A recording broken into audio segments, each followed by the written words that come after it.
최근 개고기 논쟁이 다시 한창입니다.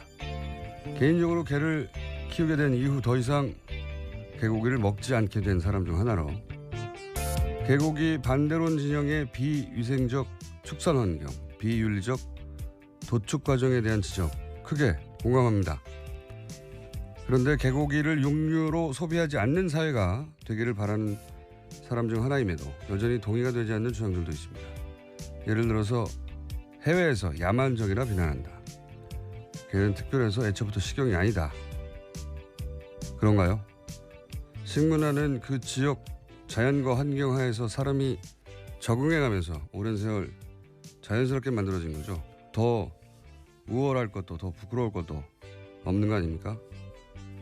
개는 특별한 동물이 안 된다는 주장은 가만히 따지고 보면 대단히 이기적인 인간 중심의 사고죠. 돼지한테는 물어봤나요? 니네 개보다 덜 귀여운데 인간을 위해서 죽어주는데 불만이 없냐고. 어떤 동물도 인간을 위해 먹히기 위해 태어난 운명 같은 건 없는 거죠. 자연 수명 이전에 인간이 먹겠다고 다른 생명을 죽이는 건 개든 아니든 그 자체로 잔인한 겁니다. 사랑하는 개가 고기가 되는 걸 지켜보기 힘들다는, 그래서 당장 중단시키겠다는 간절함은 100번 이해가 가는데, 그런 자신의 사랑이 누군가를 단죄할 근거가 저절로 되는 건 아닙니다. 그래서 특정 식문화를 윤리적 단죄의 대상으로 만들어서 중단시키겠다는 시도를 볼 때마다 저 방식이 과연 옳은가, 그리고 그렇게 해서 해결이 가능하겠는가 묻게 되는 겁니다.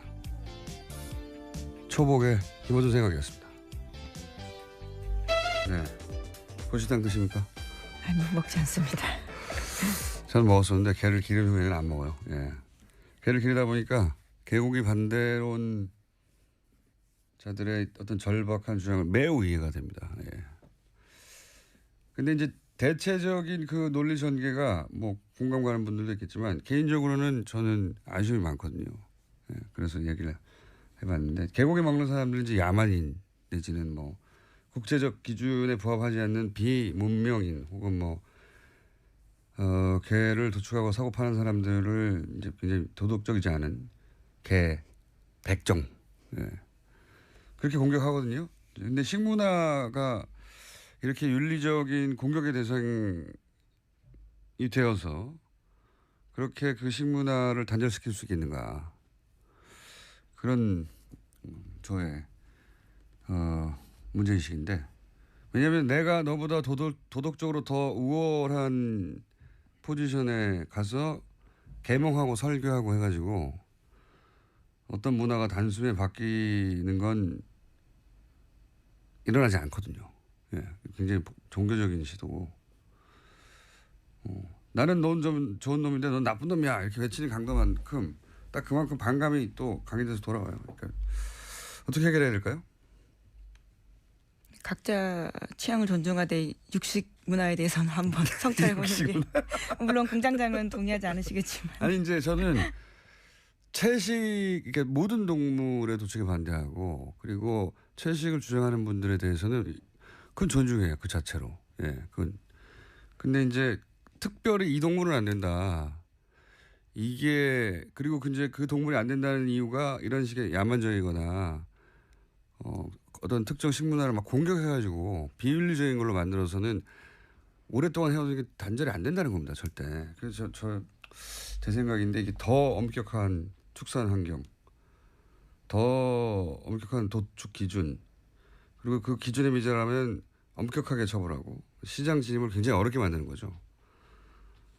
그러면서 동시에 이제 반려동물에 대한 보편인식이 제고되고, 그렇게 점진적으로 매력이 없는 사업, 매력이 없는 먹거리, 그렇게 시장과 사회인식이 동시에 바뀌어가야지 갑자기 식문화가 없어지는 부분은 없습니다, 사실은.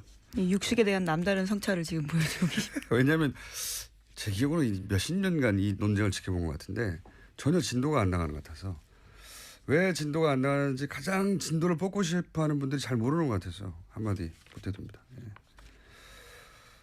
우리나라 정치가 진도가 안 나가는 것과 굉장히 비슷한 이유예요. 일 받고. 자, 오늘 첫 뉴스는요. 네, 이준서 전 국민의당 최고위원이 오늘 새벽 구속됐습니다. 서울 남부지법은 범죄 사실이 소명되고 증거인멸 및 도망칠 염려가 있다면서 구속영장을 발부했습니다. 반면에 이유미 씨의 남동생에 대한 사적 구속영장은 기각했는데요. 가담 경위, 정도, 수사 과정에서의 태도 등을 비춰보면 증거인멸이나 도망칠 염려가 있다고 보기 어렵다라는 이유입니다. 자, 이 문제는 저희가 주요 영장 발부 기각 사건은 저희 담당 부장판사가 있거든요. 전 부장판사 이정열 전 부장판사를 잠시 후에 민의를 연결해서 짚어보기로 하고요. 자, 다음 요 관련해서 뉴스가 좀 많죠? 네, 아시아투데이가 이준서 전 최고위원 구속영장을 입수해서 보도한 바가 있습니다. 이준서 전 최고위원이 이유미 씨에게 국민의당 청년위원장직을 제안했다라는 건데요. 이번 건만 잘 해결되면 국민의당 청년위원장직을 될 수 있도록 도와주겠다라는 거고요. 또 청년위원장은 국민의당 최고위원을 겸직하고 최고위원이 되면 쉽게 비례대표 국회의원이 될 수 있다라는 취지의 이야기도 했다라고 합니다. 그 대가를 언급했다는 얘기겠죠. 예, 그런 위험한 조작 행위가 이런 보상이 있을 것이다. 물론 이건 뭐 보상이 아니라 그렇게 노력하라고 체근하였다라고 본인은 주장할 것이고 검찰과 법을 좀 다르게 판단한 것 같습니다. 근데 더 중요한 게 이제 보니까 5월 5일에는 이것이 가짜일 수도 있다는 가능성이 분명히 인지됐어야 하고 특히 5월 6일 제보자가 존재하지 않는다는 말을 들었으면 조작 가능성에 대해서 충분히 인지했다. 그런데도 조치를 취하지 않았다. 네, 기자회견 2차례 걸쳐서 했는데 특히 두 번째 기자회견 같은 경우에는 이미 허위 사실을 알고도 했다라고 검찰은 판단하고 있습니다. 그런 거죠. 예. 검찰은 그렇게 봤고 뭐 법원도 그게 소명됐다고 본 것 같습니다. 현재까지는 자세한 내용은 제가 판사가 아니기 때문에 판사 경험이 있는 분에게 여쭤보기로 하고 국민의당은 당혹스럽겠네요. 예. 예, 오늘 새벽에 송금주 수석 대변인이 논평 냈습니다. 구속영장을 발부한 사법부의 판단을 존중한다라면서도요. 영장 범죄 사실이 당 진상조사 결과와는 다른 점이 없다라고 주장했습니다. 이유미 씨 단독 범행이라는 사실관계를 검찰이 인정했다라는 건데요. 또 추미애 더불어민주당 대표의 수사 가이드라인 제시가 검찰에 영향 미치지 않았는지 의구심이 든다라고 주장했습니다. 다른 점이 없는 게 아니라 다른 점이 굉장히 많은 거죠. 예. 당의 조사 결과는 단독으로 조작을 했고 그 사실관계 자체는 맞습니다. 독립적으로는. 근데 그것이 이준서 최고위원의 어떤 압박, 지시 혹은 계획 하에 하부 구조로 들어가는 거죠. 이렇게 되면 종범에 가까운 구조가 되는 셈이 됩니다. 예. 그리고 알고 나서 특히나 이제 그런 조작의 가능성을 어느 정도 인지한 이후에 어떤 조치를 하였는가 하는 문제가 되니까 조작 그 자체는 혼자 했다. 그건 맞는데 분리된 독립된 변수가 아닌 거죠. 예. 네, 점점 수사가 윗선으로 올라갈 가능성이 커졌습니다. 국민의당도 이제 여기에 대해서 어제 의원총회를 열었잖아요. 예. 네, 어제 특별한 결론은 나지 않았었는데 이 자리에서 박주선 국민의당 비상대책위원장이 한 말이 눈길을 끕니다. 허위 주장으로 마치 제보를 제공하고 검찰 수사 레드라인을 설정하는 것은 제2의 이유미, 즉 추유미의 제보 조작 사건이라고 이름 짓지 않을 수 없다라면서 추미애 대표를 공격한 겁니다. 박주선 위원장은 이제 계속해서 박주선 위원장뿐만 아니라 사실은 당의 관계자들이 대부분 추미애 대표가 가이드라인을 줬다라고 이제 후임을 짜고 있고, 예. 제2의 이유미 사건, 추유미라는 건 이제 추 대표와 이유미 씨 이름을 합친 걸로 보여요. 그렇죠? 추유미 제보 조작 사건이라고. 국민의당 이 사건 프레임을 처음부터 이제 단독 범인이 아니냐 이렇게 잡았단 말이죠. 예. 단독 범이면 도덕적 책임은 있지만 사법적 책임이 당연히 없는 것이고 그렇게 되면 심지어 그 단독 범으로부터 자신들도 당한 일정 정도 피해자다. 이렇게 프레임을 처음부터 짰고 프레임을 벗어나면 정치적 탄압이거나 공작 이렇게 규정했어요. 사실 굉장히 영리한 프레임이에요. 검찰 수사가 이유미 씨 조작이 단독이라는 게 결론이 나기만 하면 이유미 씨 외에는 모두 다 사법적인 혹은 정치적인 어느 정도 사면을 받게 되는 그런 전략. 근데 또 영리하기도 한데 동시에 그렇게밖에 짤 수 없는 이유도 있었어요. 왜냐하면 당 조직 인사가 조금이라도 관여되면 연루되면 당연히 정치적 타격도 크게 받지만 연루되는 누군가는 이제 공무 단임권, 피선거권, 선거권, 그러니까 임명직도 안 되고 선출직도 안 되고 선거도 못 하고 이 기간 최소 5년. 네, 공직선거법상 유죄 100만 원 이상 되면 그렇죠. 국회의원직 박탈당합니다. 네, 길면 10년까지 거의 정치적 사망 선거에 가까운 그런 사안이라 이 프레임 외에는 짤 수밖에 없었겠죠. 예. 근데 사실은 당헌법이 아니냐보다 더 중요한 게 당이 기본적인 검증을 하지 않은 물건을 들고 국민을 상대했다는 거잖아요. 예. 그러니까 이게 질문은 과연 공당으로 충분한 자격이 있었던가 제 역할을 했던가 이게 그 질문 대상이 되는 건데 이 질문을 스스로 해야 되는 거거든요. 근데 지금 대응은 대부분 외부에 자꾸 책임을 묻단 말이죠. 그래서 자꾸 제가 이 대응 기조를 짠 리더십의 문제고 지도부의 책임이 있다 계속 말씀드리는 건데 왜냐하면 그렇게 가지 않을 수도 있었어요. 네. 저는 그렇게 생각이 드는데 계속 똑같은 대응이 나오고 있습니다. 이 대응으로 이게 돌파가 되는 사건이 아닌 것 같은데. 자, 다음 뉴스는요. 네, 어제 세계일보가 보도한 국정원 문건에 대해서 전해드린 바가 있습니다. 국정원이 어제 그것이 내부 보고서가 맞다라고 인정했습니다. 또 국정원은 적폐청산 TF를 가동해서 과거 국정원의 정치 개입 의혹 사건 13가지를 조사하겠다고 밝혔습니다. 거기에는 대선 댓글 사건, 서울시 공무원 간첩 증거 조작 사건, 남북 정상회담 회의록 공개, 세월호 참사 개입 의혹, 최동욱 전 검찰총장 찍어내기 등이 있습니다. 의혹 등이 있습니다. 알겠습니다. 여러 가지 사건들 의혹이 많이 있고 여기 이 보고서 또 당시 이명박 전 대통령의 보고도 됐다는 진술도 나왔죠. 네. 네, 세계일보가 보도했는데요. 검찰은 2012년 8월 달에 해당 청와대 행정관의 진술을 확보했다라고 합니다. 자, 생각해보면 국정원 댓글 수사하던 팀이 있었죠. 지금 뭐 팀장으로 한 저기 뭡니까? 네, 서울중앙지검장으로 서울지검장이랑 윤석열 팀장 그리고 당시 최동욱 검찰총장 이 사건 수사하다가 이제 공중분해됐죠. 예.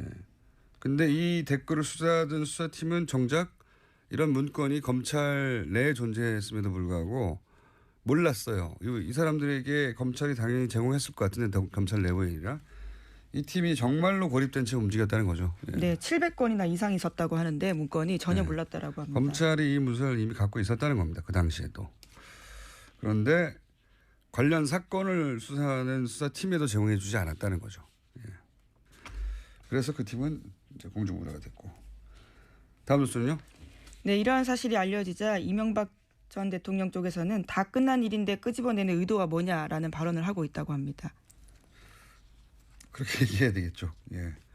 다 끝났는지 아닌지는 이제 두고 보면 알겠고요. 예. 다 끝나지 않은 것 같아요. 이제 시작인 것 같습니다. 예. 다시. 뉴스 공장에 할 일이 많아질 것 같다는 불길한 예감이. 자, 다음 뉴스는요. 네, 어제 감사원은 면세점 사업자 선정 과정에 비리가 있었다라고 발표했습니다. 지난 2015년 7월 관세청 관련된 내용인데요. 심사 과정에서 점수를 조작해서 롯데를 일불로 뺐다라는 겁니다. 네. 최순실의 향기가 예. 그러니까 이제 방식을 되돌아가 보면 롯데가 말을 잘 안 듣던 시점 아닙니까? 뭘 내라고 하는데 돈을 안 내고 건물 지어줄게라고 대응한다든가. 네, K스포츠 재단과 관련해서 스포츠센터 하남의 땅 부지 마련하고 돈 내라고 했었는데요. 그 당시에 돈을 내지 않고 오히려 건물을 지어주겠다라 역제안을 한 바가 있습니다. 네. 이게 물론 뭐 롯데가 자격이 안 돼서 탈락했을 수도 있습니다. 그런데 지금 밝혀진 것이 점수가 조작됐다는 거니까 의도를 가지고 탈락시킨 것으로 보여지고 더 재밌는 것은 그 다음 해에 면세점 내고슈가 됐는데 거기 롯데가 포함됐다. 네, 면세 점수 늘리라고 하는 것도 박근혜 전 대통령 지시였다라고 합니다. 이게 왜 말이 안 되냐면 면세점은 2년에 한 번씩 추가하는데 이렇게 롯데가 2015년에 빠지고 나서 2016년에 1년 만에 다시 대통령이 넣어라 해서 넣었던 사안. 이때는 이제 롯데가 마음을 잘 들었나 보죠. 라고 의심할 만한 정황이 구체적으로 나온 거고요. 시간이 민의를 해야 되기 때문에 제목 정도를 간단하게 짚고 넘어가죠. 네, 박근혜 전 대통령이 어제도 자신의 재판에 나타나지 않았습니다. 이틀째 안 나온 건데요. 유영하 변호사는 인대 쪽에 이상이 있다라고 주장했습니다. 그러자 검찰에서는 구치소에서 확인해 본 결과 네 번째 발가락을 구치소 문지방에 부딪혔다. 다른 이상은 없다라고 이야기했는데요. 재판부는 진단서 제출을 요구했습니다. 네 번째 발가락을 굉장히 구체적이네. 구치소에서 네 번째 발가락을 부딪히셨다고. 예. 아프실 예정인 것을 제가 이렇게 소화하고 있다고 말씀드렸는데. 아참, 그리고 면세점을 그렇게 심사하는 것은 관세청이 하는 것이고, 저희가 한 달 전쯤에 관세청장 인사 개입 문제 얘기했었고 충성사항 얘기했었잖아요. 네, 최순실 인사였다라는 네. 거죠. 왜 천호목. 이렇게 관세청장에 관심이 많았을까? 예, 연결되는 뉴스였습니다. 자, 박근혜 대통령께서는 아프실 계획이 이제 실행에 옮겨진 상태고요. 제목 하나 정도 읽고 오늘 끝내야 될 것 같습니다. 네, 어제 정의당에서 초선의 이정미 의원이 당대표로 선출됐습니다. 알겠습니다. 신민남 대표는 저희가 조만간 모시기로 하고요. 여기까지 해야 되겠습니다. 시사인의 김은지였습니다. 감사합니다. 계속해서 민입니다. 이준서 전 최고위원이 영장 발부가 됐는데 요 사안 좀 짚어보겠습니다. 이정철 전 부산판사 전화 연결됐습니다. 안녕하십니까? 네, 안녕하십니까? 영장 전담 해설 판사님. 이번에 발부된 이유를 간략하게 정리해 주시면요. 일단 영장이 발부될 때는 이 법원에서 특별한 이유를 기재하거나 밝히진 않아요. 그래서 정확하게는 알 수는 없습니다. 그렇군요. 검찰에서 주장하는 걸 그대로 받아들이기 때문에 오히려 발부됐을 때는 설명이 없군요. 예. 예, 그렇죠. 그래서 보도에서도 보시겠지만 뭐 범죄 사실 소명이 있고 도주와 증거인멸의 우려가 있어서 발부했다 이렇게만 나오거든요. 예. 이거는 이제 법을 그대로 옮겨놓은 거라서 큰 의미는 없고요. 예. 오히려 보면은 영장이 기각된 그 이유미 씨 남동생 사건 이유를 보면 좀 추측 가능해 볼 수 있지 않을까 싶은데요. 예, 조금 전에 이제 김은지 기자님께서 전해주셨지만 가담 경위 및 정도, 수사 과정에서의 태도 등에 비춰보면 증거인멸이나 도망할 염려가 보기 부족하다 이렇게 지금 이유가 기재되어 있다고 합니다. 예. 이제 역으로 보면 가담 경위와 정도가 중하다는 거죠. 그래서 그걸 보면 이제 이준서 씨가 이제 최고위원이라는 지위도 있었고, 그다음에 무엇보다 제일 중요한 것은 허위사실 유포로 당초에 이제 생각했던 목적이 성공하면 이 사람이 어떤 이득을 얻게 되는가. 그러니까 상당히 이제 뭐 정치적으로 내지는 뭐 어떤 권력적으로 좋은 자리, 뭐 힘이 있는 자리에 갈 수 있다는 거죠. 그런데 역으로 보면 이제 이유미 씨 남동생 같은 경우에는 성공해도 이분이 얻을 건 별로 없기 때문에 그래서 뭐 중하다고 보지 않는 것 아닌가 이렇게 해석 가능한데요. 다만 저는 개인적으로는 좀 발부된 게 의외이긴 해요. 네, 어떤 면에서 그렇습니까? 이 증거인멸 우려 부분을 보면 지금 보통은 이제 공범자들 사이에 말이 맞춰져 가지고 그래서 증거가 사라진다는 게 증거인멸 우려 부분인데 지금 공범으로 지목된 이유미 씨하고 이준서 씨하고는 진술이 다르잖아요. 그렇죠. 한쪽은 뭐 강에서 시켰다는 거고 한쪽은 단독 범행이라 그러니까 그러면은 이런 경우는 증거인멸의 우려가 별로 없는 경우거든요. 그런데도 이렇게 보면은 증거인멸의 우려가 있다고 본 건 오히려 역으로 이유미 씨와의 공범관계에 관한 사실 이것이 증거인멸의 우려가 있다고 본 게 아니라 이 국민의당 머리 부분 하고 증거인멸을 우려할 우려가 있다고 본 것이 아닌가. 그러니까 지금 검찰이 정확하게 어떻게 이제 영장 발부 사유를 기재했고 구체적으로 그건 잘 모르겠으나 만약에 증거인멸의 우려를 거론했다면 그때 이미 구속된 이유미 씨와가 아니라 아직 구속되거나 혹은 법적 사법적 책임을 묻는 대상이 되고 있지 않는 당내에 그런 사람이 남아 있다고 판단한 거네요. 그렇죠. 밖에 나가면 이분들하고 입을 맞출 수도 있다. 그렇죠. 그래서 그 부분을 또 국민의당 쪽에서 집중적으로 부각을 시켜왔었고 추미애 대표도 머리 자르기라고 아주 적절하게 표현을 하시지 않습니까? 그러니까 그 부분이 오히려 자승자박이 된 거 아닌가 싶은 생각이 들고 만약에 이제 증거인멸 우려가 문제가 안 됐다면, 그러니까 어차피 도주 우려나 증거인멸 우려 둘 중에 하나만 있으면 되는 거니까요. 그럼 도주 우려가 있었다는 건데 이 부분을 보자면은 도주 우려가 있다고 하려면 실형 선고될 정도의 사안이다라고 본 거라는 거거든요. 그렇군요. 이거 아주 중대하게 본 거죠 법원에서. 그리고 수사 과정에서의 태도가 협조적이어서 동생을 구속까지 할 필요가 없다고 한 걸로 보면 전면적으로 부인하는 것이 오히려 이제 불리하게 작용했나 봅니다.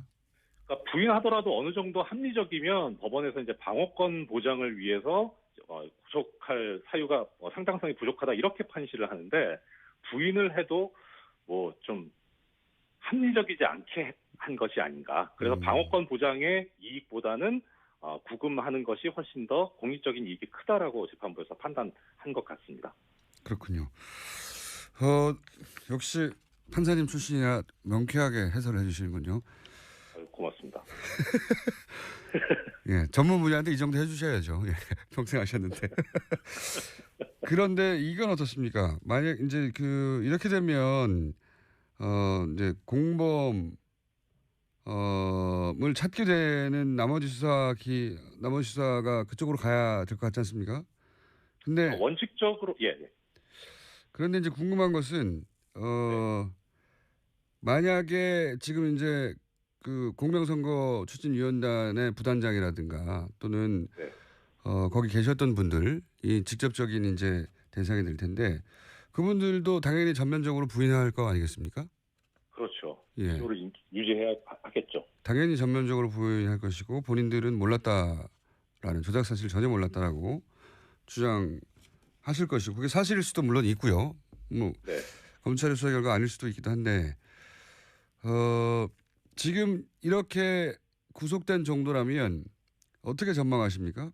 지금까지 검찰이 내놓은 주장도 언론에 보도된 정도 그리고 파악하신 사안의 정도로 보아 일정 정도 책임을 묻게 되는 인사가 등장하게 될까요? 제 생각으로는 예. 통상적인 이 정치계 사건에서 봤을 때 예. 이준서 씨가 이렇게 되면은 본인이 다 덮었을 가능성이 크지 않을까라는 생각은 듭니다. 그러니까 이 사건이 종결된 이후를 생각을 해보면 예. 이준서 씨 입장에서는 나중에 결국은 사실은 그렇지 않지만 본인이 다 스스로 내가 한 것이다라고 해서 뒤집어쓰고 감으로써 당을 지키고 이제 윗선을 보호했다라고 하는 그런 평가를 받을 수 있으면 나중에라도 어떠한 대가를 얻을 수는 있을 거거든요. 10년인데요, 10년. 이렇게 되면. 그거는 피선거권의 문제지 당직이라든가 다른 부분에 있어서는 전혀 다른 문제니까요. 야, 제가 요 마지막 질문을 잘못한 것 같습니다. 그 부분은 정치의 영역인데. 예, 그렇죠. 네, 판사님이 전망해서 맞을 리가 없는 보통 영역인데. 보면 그러니까 저는 이제 그냥 그 법률적인 어떤 그 법조계의 이런 관행 같은 것을 보면은 이게 만약에 이준서 씨에 대한 구속영장 청구가 기각이 됐었다면 어차피 수사는 할 겁니다. 왜냐하면은 이게 그 보고 라인이라든가 내지는 알게 된 경위라든가 이런 걸 보면은 공범 관계가 어느 정도까지 확대되는지를 조사를 안 할 수는 없거든요. 다만 이제 그 강도의 문제인데 이준서 씨에 대한 구속영장 청구가 기각이 됐었다면은 그러면은 그 바로 위에인 이제 부단장급 거기는 영장 청구를 당연히 안 하겠죠. 어차피 지금 아랫선에서도 기각이 된 마당이라. 그런데 그렇겠죠. 지금 이렇게 되면은 이제 부단장급에 대한 영장 청구도 검찰에서 좀 고려를 해봐야 되는 상황이 된 게 아닌가. 그러면 정말 어느 정도, 예. 그러니까 어느 정도 이제 법원에서, 그러니까 검찰 입장에선 정권 초기이기 때문에 뭐 어떻든 간에 지금 이제 그 나름대로 판단을 하든 뭐 어떻든 정권의 이 그 향배 어떤 생각을 의중을 염두에 두지 않을 수가 없는데. 그래서 영장 청구도 하긴 해야 될 거거든요. 그런데 어느 선까지 할 것이냐에 대해서는 그 눈치를 볼 수밖에 없는 상황인데 그걸 빠져나갈 수 있는 그런 길이 법원에서 영장을 기각을 해줘야 되거든요. 그러니까 이 정도까지 이렇게. 그래서 법원에서 영장이 기각이 됐으니까 우리는 더 이상은 이제 영장 청구를 안 하겠다라고 하는 명분이 생겨버리는데 이 이준서 씨가 지금 영장이 기각이 됐으면 여기서 그냥 끝이었는데 발부돼버리는 바람에 그 윗선까지도 검찰에서 고려를 해야 되는 상황이 돼버린 거죠. 알겠습니다. 여기까지 듣겠습니다. 감사합니다. 네, 고맙습니다. 지금까지 이정열 전 부장판사였습니다. 또 어떤 분이 저한테 망측하다고 이렇게 망측하다고 지적한 분도 계십니다. 그분이 이상한 거예요. 정의당 노회찬 원내대표 나오셨습니다. 안녕하십니까? 안녕하십니까? 예. 여기서 무슨 말만 하시면 빵빵 터져가지고 그날 방송이 하루 종일 언론에서 여기저기서 나오고 밤 뉴스까지 다 나옵니다. 오늘은 좀 준비되셨습니까? 뭐 그럴 때도 있고 안 그럴 때도 있어야죠. 뭐 매일 비가 오면 장마죠 그게. 그런데 이제 그 신도 나지만 부담도 되잖아요. 그래서 저는 뭐 그 부담 없이 나오려고 네. 이렇게 그 매일 그렇게 비가 오면 안 된다. 정신 수양을 하고 나오십니까? 부담을 갖지 말아야 돼. 그런데 이제 사건이 너무 재밌는 사건 혹은 임팩트 있는 사건이 많다 보니까 저절로 터지는 거죠. 계획을 꼭 안 하셔도. 그렇죠. 네. 제가 문제가 아니라 세상이 문제죠. 자, 오늘 첫 번째 사안은 결국은 이제 구속영장이 발부됐습니다. 이준수 씨. 양상이 좀 달라졌습니다. 이제. 예, 최고위원이었기 때문에 당은 책임이 없다라고 이제 자를 수가 있었는데 어느 정도 불가능해진 상황이 됐었습니다. 자기가 판 함정에 자기가 빠진 꼴이다 저는 그렇게 생각됩니다. 저부터 제가 여러 차례 지적했지만은 이게 단독이냐 합작이냐가 그렇게 중요한 게 아니었거든요. 네. 더 핵심은 뭐 그것도 중요하죠. 그러나 더 큰 문제는 당의 이름으로다가 그 제대로 검열도 하지 않고 발표를 했던 것인데 입이 10개라도 할 말 없다라고 바짝 엎드려서 사과를 갖다 더 크게 했어야 됩니다. 그리고 지금의 대표가 아니라 당시의 대표들 후보를 포함해서 이걸 책임져야 될 분들이 나서가지고 이건 뭐 변명할 수가 없는 그 큰 잘못이다라고 오히려 저를 죽여주십시오 이렇게 목을 내놔야 될 판에 오히려 제가 문제래요 뭐 이런 식으로 하죠. 한 명 제일 힘없는 사람 한 명에게 모든 걸 마치 뒤집어 씌우듯이 이렇게 갔기 때문에 문제가 이렇게 커졌거든요. 그래서 저는 이렇게 표현하셨죠. 지난주에는 냉면집 주인이 대장균에게 우리도 대장균에 속았다고 표현하셔가지고 전국적으로 빵 터졌고요. 하루 종일 빵 터졌습니다. 그 이야기로. 그렇죠. 그 뭐 사실이죠. 그래서 그 냉면집이 한 며칠 휴업을 하든가 주인이 이렇게 백배 사죄를 해야 되는데 나도 몰랐다 뭐 나도 속았다 이렇게만 가니까 문제가 된 거죠. 그래서 저는 지금도 보면은 또 한 번 더 과거의 어떤 프레임으로 갈 가능성이 있어요. 그러니까 이제 이준서 전 최고위원이 구속되면서 그러니까 이제 그다음에 이제 이준서는 누구에게 보고했는가 이제 공명실천단 관계자들부터 시작되고 사실 그 정도 되면요 다 알았다고 봐야 되는 거거든요. 그걸 굳이 나는 몰랐다 누구까지 알았다 또 이렇게 한 번 더 꼬리를 자르는 식으로 이제 대응을 하게 되면은 저는 이건 수습하기가 어렵다고 봅니다. 영원히 상처로 남거든요. 이미 수습하기 쉽지 않은 단계까지 갔습니다. 지금 사실. 그렇기 때문에 오히려 지금 많이 늦었지만 지금이라도 그 실제 당시의 최고 지도부들 후보를 포함한 이분들이 나서 가지고 오히려 뭐 지금 이유미 씨라거나 이런 사람 잘못보다 우리가 더 잘못이 크다. 우리 때문에 맨 처음부터 그렇게 했어요. 네, 그렇죠. 그렇게 나갔어야 되는 거죠. 오히려 이유미 씨를 감쌀 일은 아니긴 한데 잘못이 있다 하더라도 그것은 우리가 제대로 체크하지 못한 그런 뭐 왜곡된 혹은 뭐 혹한 그런 어떤 뭐 성과를 세우고 싶은 욕심이 있었다 하더라도 우리가 충분히 걸러냈으면 모두가 다 안전해지고 이유미 씨도 안전해질 수 있었는데 당연히 제대로 작동하지 못했다. 이렇게 갔어야 되는 거 아닙니까 원래. 그렇죠. 그건 있어서는 안 되는 일이 발생했기 때문에 국민들에게 사죄하는 식으로 가야 되는데 너무 경쟁하는 정당들을 의식하고 또 몇몇 인물들 보호하려고 하다 보니까 오히려 집이 불타러 버리는 지금 상황이 온 거죠. 자, 오늘은 아직 비유까지는 나오지 않고 있습니다. 자제하고 있습니다. 제가 국민의당 최고 지도부 어떤 한 분을 만났는데 오랜만에 만나자마자 그냥 대장균 이러더라고요. 대장균. 본인을 가리키면서요? 그러니까요. 이 여의도에 계신 분들은 그 표현을 다 들었겠죠. 모든 방송에서 다 나왔으니까요. 8시 뉴스에도 나오고 9시 뉴스에도 나오고 하루 종일 정편에서 나오고요. 이건 어떻게 보십니까? 추미애 대표가 그 시점 직전에 그러니까 검찰의 영장 청구 직전에 이건 미필적 고의라고 봐야 되는 거 아니냐. 근데 미필적 고의라고 하는 본인이 판사니까 그런 법률 용어를 쓰기도 했겠지만 검찰이 적용할 수 있는 게 뭐 그런 혐의이다 보니 이거 지시한 거다. 가이드라인을 제시했다. 지금도 사실 그렇게 얘기하고 있어요. 아직까지는 국민의당의 영장 발부 이후의 논평 초반부를 보면 새벽에 나온 걸 보면 아직도 추미애 대표의 가이드라인을 따른 것이다. 근데 그 추미애 대표의 발언을 국민당 입장에서는 좀 아픈 발언이고 이렇게 썩 이렇게 환영할 발언은 아니겠죠. 당연히 그렇겠죠. 예, 그러나 그걸 검찰에게 가이드라인을 제시한 거다라고 얘기한다면 그러면 이유미 단독 범인이라고 주장한 자신들의 입장도 또 다른 가이드라인을 제시한 거죠. 맞습니다. 예. 예. 그래서 누구나 다 그런 가이드라인 제시한 게 되기 때문에 자기 의견만 말하기만 하면 예. 그리고 무엇보다 저는 좀 더 이 문제가 되는 거는 뭔가면은 그 특검하자는 주장이 있잖아요. 예. 아니 그러면 이 사태가 이유미 건이 없었으면은 재수사를 하자는 얘기를 안 했을 거 아니에요. 지역 비리 의혹이 있는지 없는지를. 예. 근데 이게 발생하니까 그걸 덮으려고 물타기 하려고 한 거잖아요. 누가 봐도 그렇게 보이는데. 그러니까요. 그 주장을 뻔뻔스럽게 계속 한다는 것 자체가 저는 그 정치가 삼류를 벗어나지 못하는 그걸 스스로 자인하는 꼴이라고 이렇게 봅니다. 국민의당의 최근의 대응 자체가 워낙 이제 코너에 몰려서도 그렇겠지만 우리의 잘못이 뭐 3이 있다면 그것을 부풀리거나 혹은 악의적으로 더 퍼뜨리거나 또는 그렇게 만들어낸 바깥에 누군가가 있다. 7이.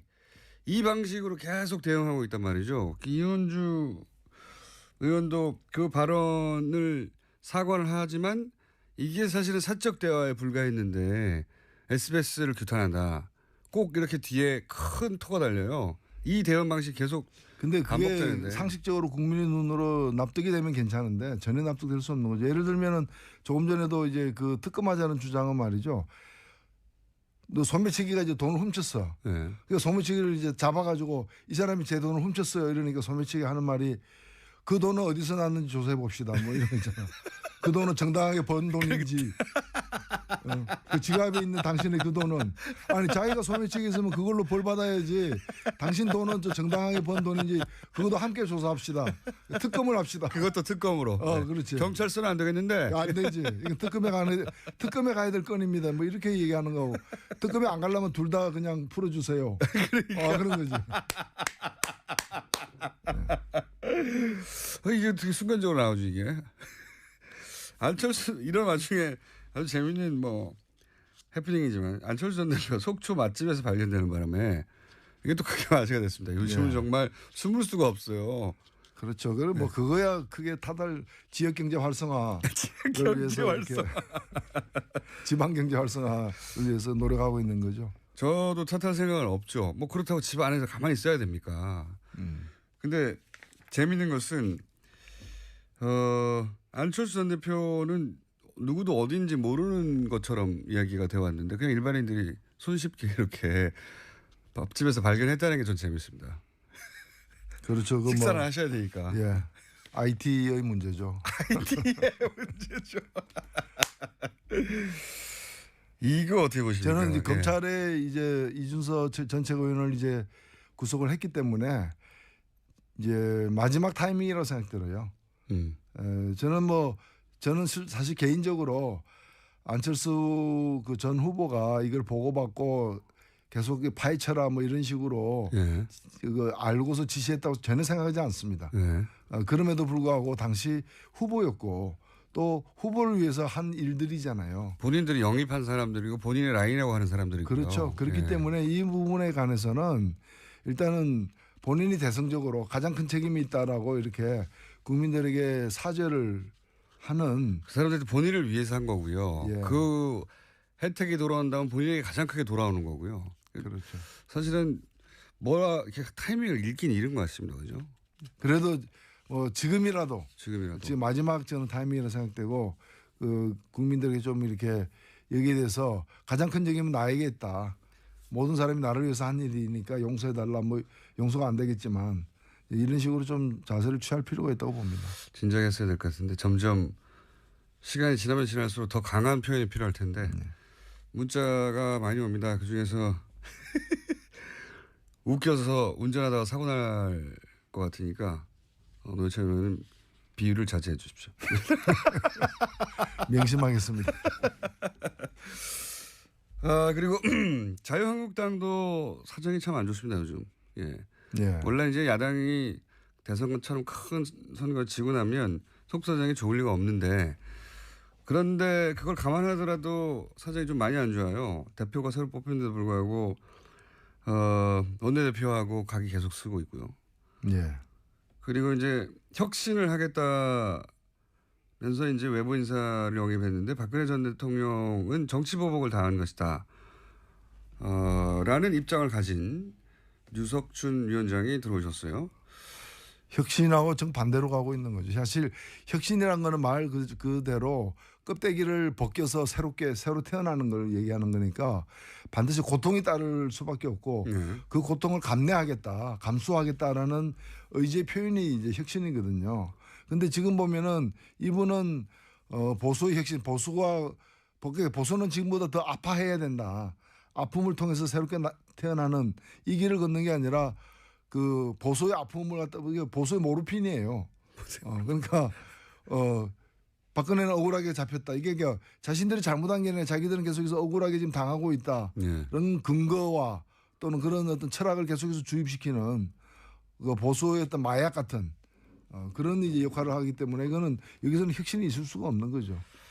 그리고 이제 박근혜 전 대통령 뭐 탄핵과 관련해서도 그게 대략 한 8대2 정도로 탄핵 찬성이 많았고 탄핵이 실제 이루어지고 나서는 그 비율은 더 높았거든요. 결국은 잘 된 일이고. 그렇죠. 그러니까 그게 아니라 정치 보복을 당한 것이다라고 하면 팔을 버리겠다는 전략이 든단 말이죠. 최소한. 그렇죠. 지금 사실은 뭐 이분만이 아니라 그 자유한국당의 그 지도부는 뭐 약간씩 이제 그 방향은 틀립니다만은 공통점이 뭔가 하면은 이라도 건지겠다. 예. 팔은 버린 지 오래된 거예요. 예. 다시 그 시절로 갈 가능성은 없다고 보는 거기 때문에. 새로 시작한다면 이제 2가 아니라 혹은 1.5가 아니라 5 적어도 5를 먹어야 사실은 해볼 수 있는 거 아닙니까? 그걸 전략이 처음부터 그래야 그렇죠. 되는데. 보수의 매력을 새로 발굴해낸다거나 보수의 강점, 장점을 또 다시 정립을 해가지고 지지를 확장해 나가려는 그런 의사는 거의 거의 없어 보여요. 그러니까 그 뭐 세상을 포기한 사람들 있잖아요. 그러니까 상대가 실수하고 상대가 스스로 망한 길을 이제 기원하는 그런 거죠. 저도 진짜 이해가 안 갑니다. 뭐 이런 생각 하시는 분도 있겠지만 당연히 혁신을 하고 새로 그림을 그린다면 집을 새로 짓겠다는 건데 더 큰 집을 지으는 전략이 나와야 될 것 같은데 있던 집도 자꾸 줄이려고 하는 것 같아가지고 이런 생각을 하시는 분들이 존재하겠지만 분명히 소수인데 근데 소수라고 생각하지 않는 것 같아요. 뭐랄까 숨어 있을 뿐 시대가 이러하여 그분들이 감각을 상실한 거죠. 네. 지금 어디에 있는지 위치에 대한 어떤 인지 기능도 굉장히 퇴화한 거고. 자, 이현주 의원은 어떤 식으로 이 사안을 돌파해야 할까요? 뭐 이미 돌파를 하고 있잖아요. 이거 본인의 방식으로 돌파하고 있긴 한데 돌파가 안 되는 것 같아가지고 제가 보기에는. 예, 뭐 본인 또 사과를 했으니까요. 뭐 사과했다고 다 해결된 건 아니라고 저는 봅니다만은. 저는 사과만 하고 딱 끝내버렸으면 좋았을 것 같은데 사과를 했는데 이것이 사적 대화가 유출된 거기 때문에 SBS 책임이 크다라고 규탄하고 나왔잖아요. 물론 SBS 해당 기자는 무슨 소리냐. 사안이 있었고 후속 취재 중이었다. 국회의원과 기자가 특정 정치 사안에 대해서 후속 취재를 하는데 그게 어떻게 사적 대화냐. 사적 전화로 이루어진 일이긴 하나. 지금 맨 마지막에 사적 전화라는 첨언은 제가 하는 것이고 그 앞부분은 그 항변이거든요. SBS 기자의. 그래서 거기서 뭐 공과 사를 구분하는 것도 저는 어색하고요. 어색하고 도둑질하다가 들켰으면 들켰지 사적으로 야간 작업하는데 왜 문제냐 뭐 그게 개인이 했다고 해서 다 사적인가요? 국회의원은 잠잘 때도 공인인데 그렇잖아요. 목욕탕 가도 공인이에요. 목욕탕 가도 공인. 국회의원이 목욕탕 가면 국회의원이기 때문에 더 쳐다보겠습니다. 겪지 않으셨나요 그런 일은? 예, 뭐 탕 안에 있는데 어떤 분이 저 누굽니다 이래가지고 벌떡 일어나가지고 악수를 청해가지고 참 곤란했던 적도 있긴 있죠 뭐. 근데 저는 이 문제는요 사실은 한 개인의 어떤 일탈이나 실수라기보다는 이 노동에 대해서 노동의 가치에 대해서 또 직업에 대해서 또 그런 어떤 여성 남성 뭐 이런 어떤 성적 역할에 관해서 이런 이번 발언과 같은 그런 편견을 또 잘못된 생각을 갖고 있는 국회의원이 더 많은 게 아닌가. 한 명이 아닐 거다. 저는 한 100명은 된다고 봐요. 3분의 1은 되는 그게 우리 정치가 불신받는 가장 큰 이유라고 생각됩니다. 거기서 이제 정의당이 빛나는 것이고요. 예, 정의당 광고 한번 나갔습니다. 지금 방금. 지금 이제 임시국회도 계속 공전 중인데 이 상황은 어떻게 보십니까? 어떻게 돌파해야 됩니까? 그래서 저는 뭐 이럴 때일수록 좀 원칙적으로 가야 되는 게 아닌가 싶고요. 왜냐하면 지금 이제 기본적으로는 국회 구성의 그 지형, 예. 주어진 지형 때문에 여소야대이기 때문에 발생하는 문제인 측면이 큰데 이거는 뭐 다음 선거 때까지는 크게 안 변할 수 있는. 그렇죠. 3년이 뭐 정치권의 이합집산이 발생한다면 모르되 현재 정당 체제가 유지되는 한 크게 안 변할 것인데 따라서 이번에 고비를 갖다가 어떤 변칙을 써가지고 한번 넘긴다 하더라도 똑같은 고비가 계속해서 더 크게 닥칠 거예요. 계속 그렇겠죠. 그러면 그때마다 이런 식으로 대응할 거냐. 뭐 그런 점에서 오히려 결국 심판은 국민이 내리는 것이고 원칙대로 가야 되는 게 아닌가. 국회의 동의를 반드시 얻어야 되는 인사 문제와 관련해 가지고는 전 동의를 얻도록 최대한 노력을 해야 된다고 보고 국회의 어떤 검열은 거치되 국무위원처럼 예. 장관 청문회처럼 검열은 거치되 결국에는 이제 인사권자가 이제 그 책임을 지고서 인사를 해야 되는 거는 소신대로 저는 해야 된다고 보고요. 그래서 저는 이번에 국방부 장관이나 노동부 장관 같은 경우에 정의당은 다소 부정적인 견해를 냈어요. 특히 노동부 장관에는 매우 부정적인 견해를 냈고요. 근데 저희들 입장은 뭔가 하면 그런 걸 갖다가 심사보고서에 반영하자는 거예요. 어차피 국회가 할 일은 심사보고서에다가 그 자기 견해를 갖다가 표시하는 거니까. 근데 심사보고서도 채택하지 않는 거는 제가 볼 때는 뭐 전면적인 보육 공부 안 했다고 저 시험 안 보는 거하고 똑같은 거거든요. 그래서 심사보고서에다가 이 사람은 안 되겠다. 이 사람은 이게 문제다. 이 사람은 이게 더 소명이 필요하다. 이런 걸 적시해가지고 대통령에게 보내는 거고 대통령은 그걸 보고 그다음부터 정치적 책임을 본인이 그렇죠. 어떤 선택을 하든 정치적 책임을 대통령이 지는 거거든요. 그렇게 해서 그게 야당의 전 도리라고 보는데 지금 야당들은 뭔가면은 우리가 이렇게 상처받고 지금 집도 무너지고 폭격당해가지고 이제 불우한 처지에 놓여 있으니까 당신도 상처를 좀 받아라. 장관 뭐 10명 중에 3명은 당신 뜻대로 안 되는 그런 이제 좀 스타일 구기는 걸 당신도 당해라. 그러니까 혼자 잘 나가면 되냐 이거죠. 그렇죠. 바로 나는 불우이웃인데 당신은 왜 멀쩡한 양복 입고 이렇게 구김살 하나 없이 이렇게 서 있느냐. 하나 없이. 좀 넘어지고 흙도 묻혀라 이제 이 얘기죠. 그러니까요. 근데 저는 그 요구에 그걸 온몸에 바로 껴안으려고 하는 거죠. 그걸 갖다가 뭐 그 야당하고 타협 없이 그냥 독주하는 이미지가 아니라 당당하게 이해를 구할 건 구하고 선택할 건 선택하고 책임질 건 책임지는 식으로 가는 게 그래서 최종적으로는 국민이 판단하게 하는 게 맞다고 봅니다. 국민이 판단하게 하려고 해도 보고서가 뭐가 와야지 그다음에 결정이 될 텐데. 그런데 심사 보고서는 뭐 없어도 할 수 있죠. 없어도 할 수 있죠. 그거는 기일내에 안 낸 쪽이 문제가 되는 거죠. 그러니까 지금 뭐 야당 정의당을 제외한다고 할게요. 그러면 정의당을 제외하고 야당의 기본 전략은 어쨌든 절대적 반대에도 불구하고 독선적으로 독재적으로 그 야당이 표현에 하면 사안들을 인기 좀 좋다고 해서 막 밀어붙인다 이런 이미지를 만들어내기 위해서 참 노력하고 있는 거죠. 예. 그게 성공적일지는 잘 모르겠습니다만은 하여튼 전략은 그러한 걸로 보여집니다. 자, 한 가지만 더 여쭤보겠습니다. 2분밖에 안 남았기 때문에. 세계일보가 국정원 개입 문건 많이 내놨어요. 이명박 대통령도 이제 여기에 대해서 왜 다 끝난 사건을 지금 끄집어내느냐 이런 얘기도 나오고 있고 이거 어떻게 전망하십니까? 역사의 끝이 없죠. 그건 아니 우리가 저 과거의 친일 문제, 친일 과거사 청산 문제 그 70년, 80년 전 일도 다 들춰내 가지고 그렇죠. 단절하지 않습니까? 이거는 뭐 가장 최근의 일이죠. 그리고 뭐 많은 사람들이 기억하고 있는 일이고 저는 국정원이 지금 잘 하고 있다고 봐요.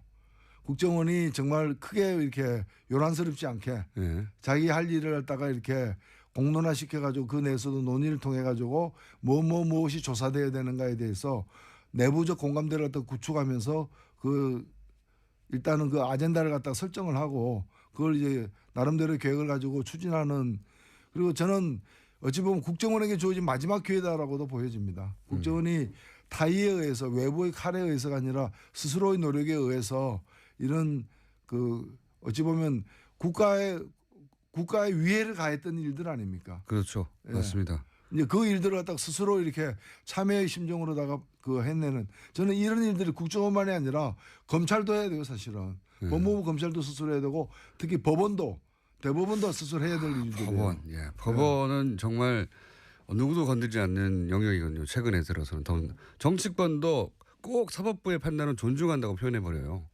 최종적인 판단이. 근데 법원도 어느 정도 견제나 비판이나 혹은 뭐 기록이나 관심이 필요한 것 같다는 생각을 최근에 많이 합니다. 그렇죠. 모든 이 정치적 비리의 최종 결제하는 시스템에는 법원이 들어가 있는 거죠. 법원의 결제 없이 마무리되지는 않으니까요. 알겠습니다. 오늘 여기까지 하겠습니다. 지금까지 비유의 달인 정의당의 노회찬 원내대표였습니다. 감사합니다. 네, 감사합니다. 다음 주에 뵙겠습니다. 두 분이 출장이 많습니다. 네. 쓸데없이. 방송의 준비를 해주시면 어떨까요? 저희가 세보면요 40분 50분 이상 하시거든요. 잘 모르시죠? 네. 살상. 다만 김영표 선생 또 있고요. 바른정당에 보면 그리고 자유한국당에는 사실상 김성태 의원이 계십니다. 네. 자, 가장 먼저는 이게 이제 오늘 아침에 터진 일이라 국민당 관련해서 이준서 전 최고위원에게 영장이 발부됐습니다. 간단한 코멘트들 해주시면요. 예, 사실 구속 여부를 가를 핵심 쟁점은 간단했었습니다. 이 사건은 이준서 전 국민의당 최고위원이 과연 제보가 조작된 것을 미리 알았는지, 그렇다면 알면서도 기자회견을 강행했는지 그 여부였거든요. 그것도 쟁점 중에 하나였죠. 그렇죠. 가장 핵심이죠. 검찰이 이 전 최고위원을 조작 과정에 적극적으로 가담한 공동정범으로 규정해서 구속영장에 적시했단 말입니다. 이것은 제보 검증을 부실하게 한 미필적 고의 수준을 넘어서 즉 허위 제보임을 알고도 당에서 공포하게 한 학정적 고의가 있다고 볼 만한 정황을 검찰이 확보했다고 볼 수 있는 것이죠. 그러니까 구속 여부를 가를 쟁점이 너무나 단순했기 때문에 사실 영장실질심사가 90분 만에 종료된 점이나 또 심사를 마치고 나온 이전 최고위원의 표정에서 구속되겠구나 하는 그런 이 생각을 직감할 수 있었죠. 이제는 수사가 검찰에서는 이제 위선으로 향할 수밖에 없는데 어떡하든 지고화를 막론하고 철저한 수사가 성역 없이 이루어져야 되는 것이죠. 김성태 의원님하고 비슷한 의견인데요. 이준서 구속은 위선 수사 본격화가 될 것이고요. 단지 여당과 검찰이 짜고 버리는 수사라고 음모론 제기하면서 특검 무는 국회 보이콧 이런 것은 좀 국민들 우습게 하는 처사라고 보고요. 추미애 대표 발언 때문에 그런 건데요. 네, 다소 그거는 좀 아쉬움은 있지만요. 저는 오늘 그 최순실 재산몰수 특별법 이제 국회의원들 서명 1차 서명을 오늘 시민단체와 약속을 했기 때문에 공개를 해야 되는데요. 총 116분이 찬성을 하셨어요. 동참하셨는데 경악할 만한 사실 하나가 있습니다. 116분 중에요? 네. 이 중에서 자유한국당과 바른정당 소속 의원은 딱 한 분만 동참하셨습니다. 김성태 의원님. 바로 제 앞에 있는 김성태 의원님입니다. 정말 존경 안 할래야 안 할 수가 없고요. 그런데 아마 국민들께서 너무 좀 나무라거나 비난하지 마셨으면 좋겠어요. 아마 요즘 바른정당과 자유한국당 의원님들이 굉장히 바쁘셔서 좀 이 특별법 여기 신경을 잘 못 쓰신 것 같아요. 왜 바쁘신 거죠? 혁신위원장도 노심초사해가지고 나름대로 책임자라고 안 치고 등등해서 아무튼 바빠서 서명을 할 시간이 없다고 그러시더라고요. 그래서 제가 이번 주말에 다시 그 독일을 가거든요. 그래서 독일 가는 동안에 앞으로 한 10일 정도 더 2차 그 국회의원들 서명 연장을 해서 7월 말에 발의를 할 생각이니까는요. 국민들께서는 비판하지 마시고 해주시길 바라겠습니다. 아직 서명하지 않은 분들에게 해달라고. 안민석 의원께서 바쁘셔서 서명을 못했다고 하시니까 아직 가을도 오지 않았는데 뭔가 좀 사람이 확 변했네요. 나는 오늘 또 뭐 거의 동참하지 않은 의원들 또 물고 늘어져 가지고 이 최순실 재산을 국가로 환수하는 것은 순수이당 시대적 소명이다. 뭐 이렇게 좀 거품을 무실 줄 알았는데 아주 아니, 여당의 생명은 품격과 넉넉함이지 않겠습니까? 그렇게 하세요. 그렇게 하시고 바빠서 제가 몇몇 친한 이쪽에 그 자유한국당 의원들하고 바른정당 의원들하고 몇 분 오늘 아침에 그 전화를 해보니까 바빠서 못했다고도 그러시더라고요. 그래서 바빠서 못했다고 하셨으니까 제가 충분하게 국회의원들은 안 바쁠 때가 잘 없는데 좀 이제 이런 게 있잖아요. 오늘도 뉴스를 통해서 다 알려지고 있습니다만은 간세청에서 지난 2015년도에 두 차례에 걸친 5월달, 11월달 면세점 선정 과정에서 한마디로 선정 심사 점수를 갖다 조작해서 롯데를 선정 롯데 탈락하고 뭐 하나가 되고 또 누가 됐다 그랬죠, 그죠? 그 간세청장이 또 간세청장이요. 최순실과 또 관련된 의혹을 이미 받고 있지 않습니까? 그렇기 때문에 그 최순실의 국정농단에 의한 이런 재산이 있다면은 이거는 정말 국민들이 용납할 수 없이 이거는 국고에 환수해야 되는 것이죠.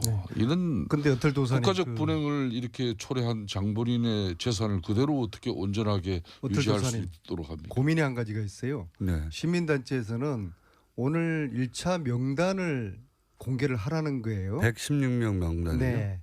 어떻게 했으면 좋겠습니까? 다 읽기는 힘듭니다. 어디 개인 블로그에 올리시죠. 그러니까 개인 블로그든 뭐 페북이든 그렇게 하는 건 맞지 않다고 봐요. 어떨도사는 어떻게 생각하세요? 또 이게 법안 참여 여부마저도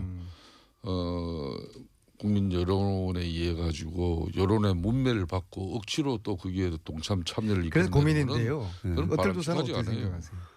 아니 뭐 어떤 특정 법안을 찬성하지 않는 건 국회의원으로서 고유 권한이고 대한민국 국회의원은 한 사람 한 사람이 헌법기관이에요. 좀 이야기할 안민석 의원 저 특별법에 본인이 판단이 서지 않으면 안 하는 거예요. 그걸 가지고 탓할 필요는 저는 지금 없어요. 어틀도사께 제가 정중하게 고민이 돼서 여쭙으니까. 일반 국민의 입장에서는 특정 정치인이 특정 법안을 찬성하는지 반대하는지 알고 싶죠.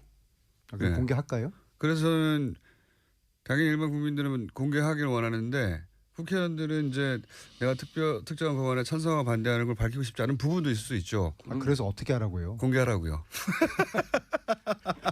저는 그렇게 생각하는데 고민돼. 김성태 의원님은 이제 공개 반대. 우리 어떨도사는 공개 반대하는 이유는 이해가 가는데 이해가. 저는 개인적으로 저 법안이 꼭 승안이 되기를 바라는 사람 중에 한 사람인데 혹시 공개해서 오히려 더 그러기 위해서는 저게 여차 잘못해서 정쟁으로 흐르고 또 정치적인 의도가 있게 이렇게 비춰지면은 될 법도 안 된단 말이에요. 그래서 순수한 심기를 불편하게 만들지 말라고 하는 전략적으로 접근하라고 하는 이제 조언이신 것 같아요. 그런데 이제 국회의원들이 문제가 국회의원들을 보면서 서로가 정치하는 거예요. 우리는 역사와 국민들을 향해서 정치를 해야 되는데 아무튼 제가 고민하겠습니다. 여당 의원으로서의 어떤 품격과 넉넉함을 유지하려고. 제가 보기에는 안민석 의원께서 오늘 아침에 지난번 문재인 잠을 많이 주무신 것 같네요. 미국 순방 이렇게 동행하고 난 이후에 확실히 달라졌어요. 저의 인생은 전용기 타기 전과 후로 나눠질 것 같습니다. 그러니까 진작에 전용기 하나 일찍 좀 태웠으면 안민석 의원의 인생도 또 정치관도 전용기 타 보셨어요? 못 탔습니다. 못 탔습니다. 국회의원 중에는 299명 국회의원 중에는 전용기를 타본 의원과 타보지 않은 의원으로 나눕니다. 제가 딱 이 한 말씀만 드리겠습니다. 대통령 전용기 탄 국회의원 치고 잘된 국회의원 별로 없습니다. 그런데 안민석 의원은 그럴 사람이 아니라고 저는 보고 있습니다. 전용기 번호가 공군 1호인 줄 아시죠? 전용기 번호가 몇 번인지 아세요? 그럴 걸요. 아닙니다. 30번인가? 저렇게 띄엄띄엄 세상을 아시니까 만 1호예요. 비행기에 붙어 있는 남바가 왜 만이 만 1호예요. 왜 만이? 저도 그냥 1호일 줄 알았는데 만 1호더라고요. 100001. 그러니까 왜 그러냐고요. 그건 제가 다시 한번 이유도 확인해서 모르시면서 말씀드리겠습니다. 강조를 하시면 어떻게 합니까?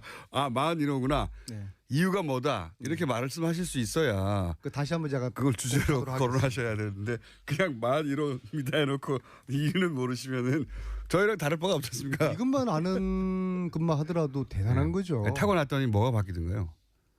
아니 뭐 제가 세상을 바라보는 그러니까요. 세상의 색깔이 바뀌고요. 왜 바뀌냐 이거죠. 그리고 제 왜? 스스로가 예. 전혀까지 이제 탔는데 예. 정말 이 진정한 정치인의 그 반열 또 이제 더 이상 주류가 아니다. 제가 입으로는 항상 비주류라고 하지만 네. 정말 몸은 주류의 핵심에 지금 가 있구나.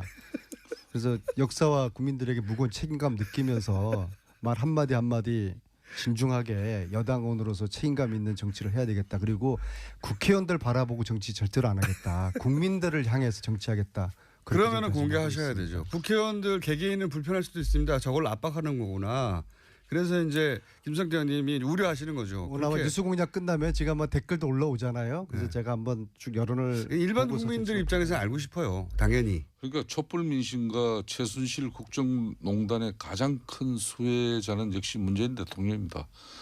그 수혜가 발생할 수 있게끔 가장 큰 1등 공신의 역할을 한 사람이 안민석 의원이고 저 안민석 의원은 지금 대통령 전용기에서 호사를 누리는 그런 안민석 의원이 아니라 이 권력은 언제든지 독선으로 흐를 수밖에 없습니다. 그 독선을 가장 견제하고 또 직원을 아끼지 않아야 될 의원이 안민석 의원이에요. 세상에 역사적으로 두 이 분이 독선 권력에 오늘 짜고 들어오신 80%의 지지를 준 그런 사례가 있었습니까? 그러니까 지금 대통령 한 명 바뀌었을 뿐인데 국민들은 많은 변화를 체감하고 있지 않습니까? 그렇지만은 유독 인사 문제에 관해서만은 왜 과거 정권과 똑같은 그런 행보를 이렇게 하시는지 그건 납득이 안 돼요. 박근혜 정부가 왜 몰락했었습니까? 바로 권력의 독선 때문이에요. 그리고 그 권력의 독선은 그러니까 박근혜 대통령 수첩 인사라고까지 불렸던 막무가내 인사에서 비롯된 것을 너무 잘 알고 있지 않습니까? 그렇기 때문에 지난번 강경화 외교부 장관 같은 경우는 국민 여론이 그나마 60%로 받쳐졌어요. 그렇지만은 지금 송영무, 조대엽 이런 내정자 같은 경우는 20%밖에 못 미치고 있습니다. 이런 후보자 빨리 대통령께서 철회해 주시고 추경합시다. 저는 야권에서도 추경은 뭐 저는 전격적으로 협조를 해야 된다. 예를 들어서 둘 중에 한 사람만 안 된다고 하면 자유한국당은 거기에 추경에 들어오나요? 아니면 한 사람으로는 안 된다. 우리는 절대 안 돼 하나요? 둘 다 해야지 우리 들어갈 수 있다고 하나요? 그런 정도의 타협안이 온다면 뭐 대통령께서 의지를 어떻게 보이시냐 문제고 저는 사실상 이 장관 두 사람 억지로 강행하는 그 모습보다는 추경을 빨리 국회에서 협조를 구해서 일자리 창출과 또 국민들이 지금 현재 이번 그 교통사고에서도 드러난 그런 교통 안전 시스템을 확보하는 그런 정부의 노력이 더 절실한 거죠. 그러니까 한 사람만으로는 안 된다. 저는 참 야권 여당 이제 유인태 전 의원 같은 경우 이분 전에 정무수석 하신 분인데 이런 분들도 송영무, 조대엽 이 내정자가 문재인 대통령이 말 민정수석 시절이었다면은 잘랐을 사람이라고까지 했지 않습니까? 그러니까 집권당 여당 인사들 중에서도 이런 시각이 있는 거거든요. 저는 김성태 의원님과 같은 저런 야당의 주장은 문재인 대통령과 새 정부 리더십을 길들이기 하는 것이라고 보는데요. 왜냐하면은 지금 현재 대통령 지지도가 후보가 문제가 있다 손 치더라도 그보다 더 큰 목적은 딴 데 있다고 보시는 거예요? 그렇죠. 대통령 지지도가 80% 넘는다 하더라도 국회가 지금 여소야대이지 않습니까? 야당이 무조건 반대하면은 뭐 추경이든 정부 조직법 처리든 어떤 계획법이든 법률 처리를 야당이 협조하지 않으면 아주 난감한 상황이 되거든요. 그래서 이런 난관이 생길 경우에 기존에는 여당이 적당히 양보하고 타협하는 행태로 전국을 타개왔지 않습니까? 야당은 이런 리더십을 요구하고 또 압박을 하는 거예요. 그렇게 되면 결국에는 지금 현재 대통령이나 새 정부 리더십이 타격을 입게 되는 것이죠. 그래서 저는 문제가 제기되는 장관 지명을 철회하라는 야당의 요구의 핵심이 바로 새 정부 대통령 길들이기라고 봅니다. 저는 국민 지금 여론에 따라서 강경화 장관 그렇게 반대하더니 얼마나 지금 외교부 장관으로서 잘 수행하고 있지 않습니까? 그래서 국민 여론에 따라서 문재인 대통령과 새 정부가 일을 할 수 있도록 지금 아직 내각조차도 구성하지 못했잖아요. 독주 말도 안 되는 거예요. 그래서 야당이 이 국정도 공백의 책임이 1차적으로 있는 정치 집단이지 않습니까? 그래서 야당이 대승적으로 협조하는 것이 순리라고 보고요. 물론 이제 여당과 청와대 역시도 통 크게 양보할 부분이 있고 타협할 부분이 있으면 찾아내야 되는 것이죠. 그리고 저희들도 역시 협치를 위한 정치력을 보여주도록 노력은 하겠습니다. 하지만 어떤 전제나 조건을 다는 것은 이건 곤란하죠. 한 사람 제 궁금한 겁니다. 만약에 이제 현실적으로 야당 협조 없이는 한 걸음도 못 나간다는 거가 현실이니까요, 주어진. 둘 중에 그러면 한 사람은 우리가 포기하겠다. 만약에 정부에서 문재인 정권에서 그렇게 나오면 그러면 어떻게 합니까? 저는 그게 궁금합니다. 우리 당의 지금 원내대표가 아니기 때문에 조심스러운 이야기입니다만은 만일 굳이 두 사람 중에 한 사람을 누가 됐든 간에 선택한다면은 저는 송영무 국방장관 내정자라고 봅니다. 그러니까 왜 그게 누구냐가 중요한 게 아니라 방산 비리 같은 이런 한마디로 국민의 혈세를 이렇게 망친 그런 비리를 밝혀내야 될 수장이 거기에 연루되고 또 그런 의혹에 이렇게 휩싸이는 그런 식의 이미지를 가지고 있다는 것은 안 좋아요. 그렇기 때문에 저는 송영무 장관 내정자가 본인이 자진해서 대통령에게 임명 부담을 좀 덜어주는 게 우선이죠. 제가 궁금한 거는 뭘 버팁니까? 물론 버틸 만큼 버텼지. 두 분 중에 꼭 한 분이 낙마한다는 건 뭐 제가 결정 사안이 아닌데 그런 얘기들도 있으니까 그 둘 중에 누가 됐든 낙마를 한다면 자유한국당은 어떻게 하겠느냐는 게 제가 궁금한 포인트입니다. 둘 다 낙마하지 않으면 안 되는 겁니다. 자유한국당의 그리고 바른정당이나 이런 국민의당 야 3당의 입장은 두 사람 다 지금 부적격 인사이기 때문에 임명을 강행하지 말고 철회해달라는 그런 공식적인 입장이죠. 그렇지만은 그런데 전국 경색을 풀 열쇠는 대통령이 쥐고 있습니다. 국무위원회 자질 문제를 지적하는 것을 두고 뭐 정치 공학적이나 또 정략적으로 이걸 매도해서도 안 되는 것이고.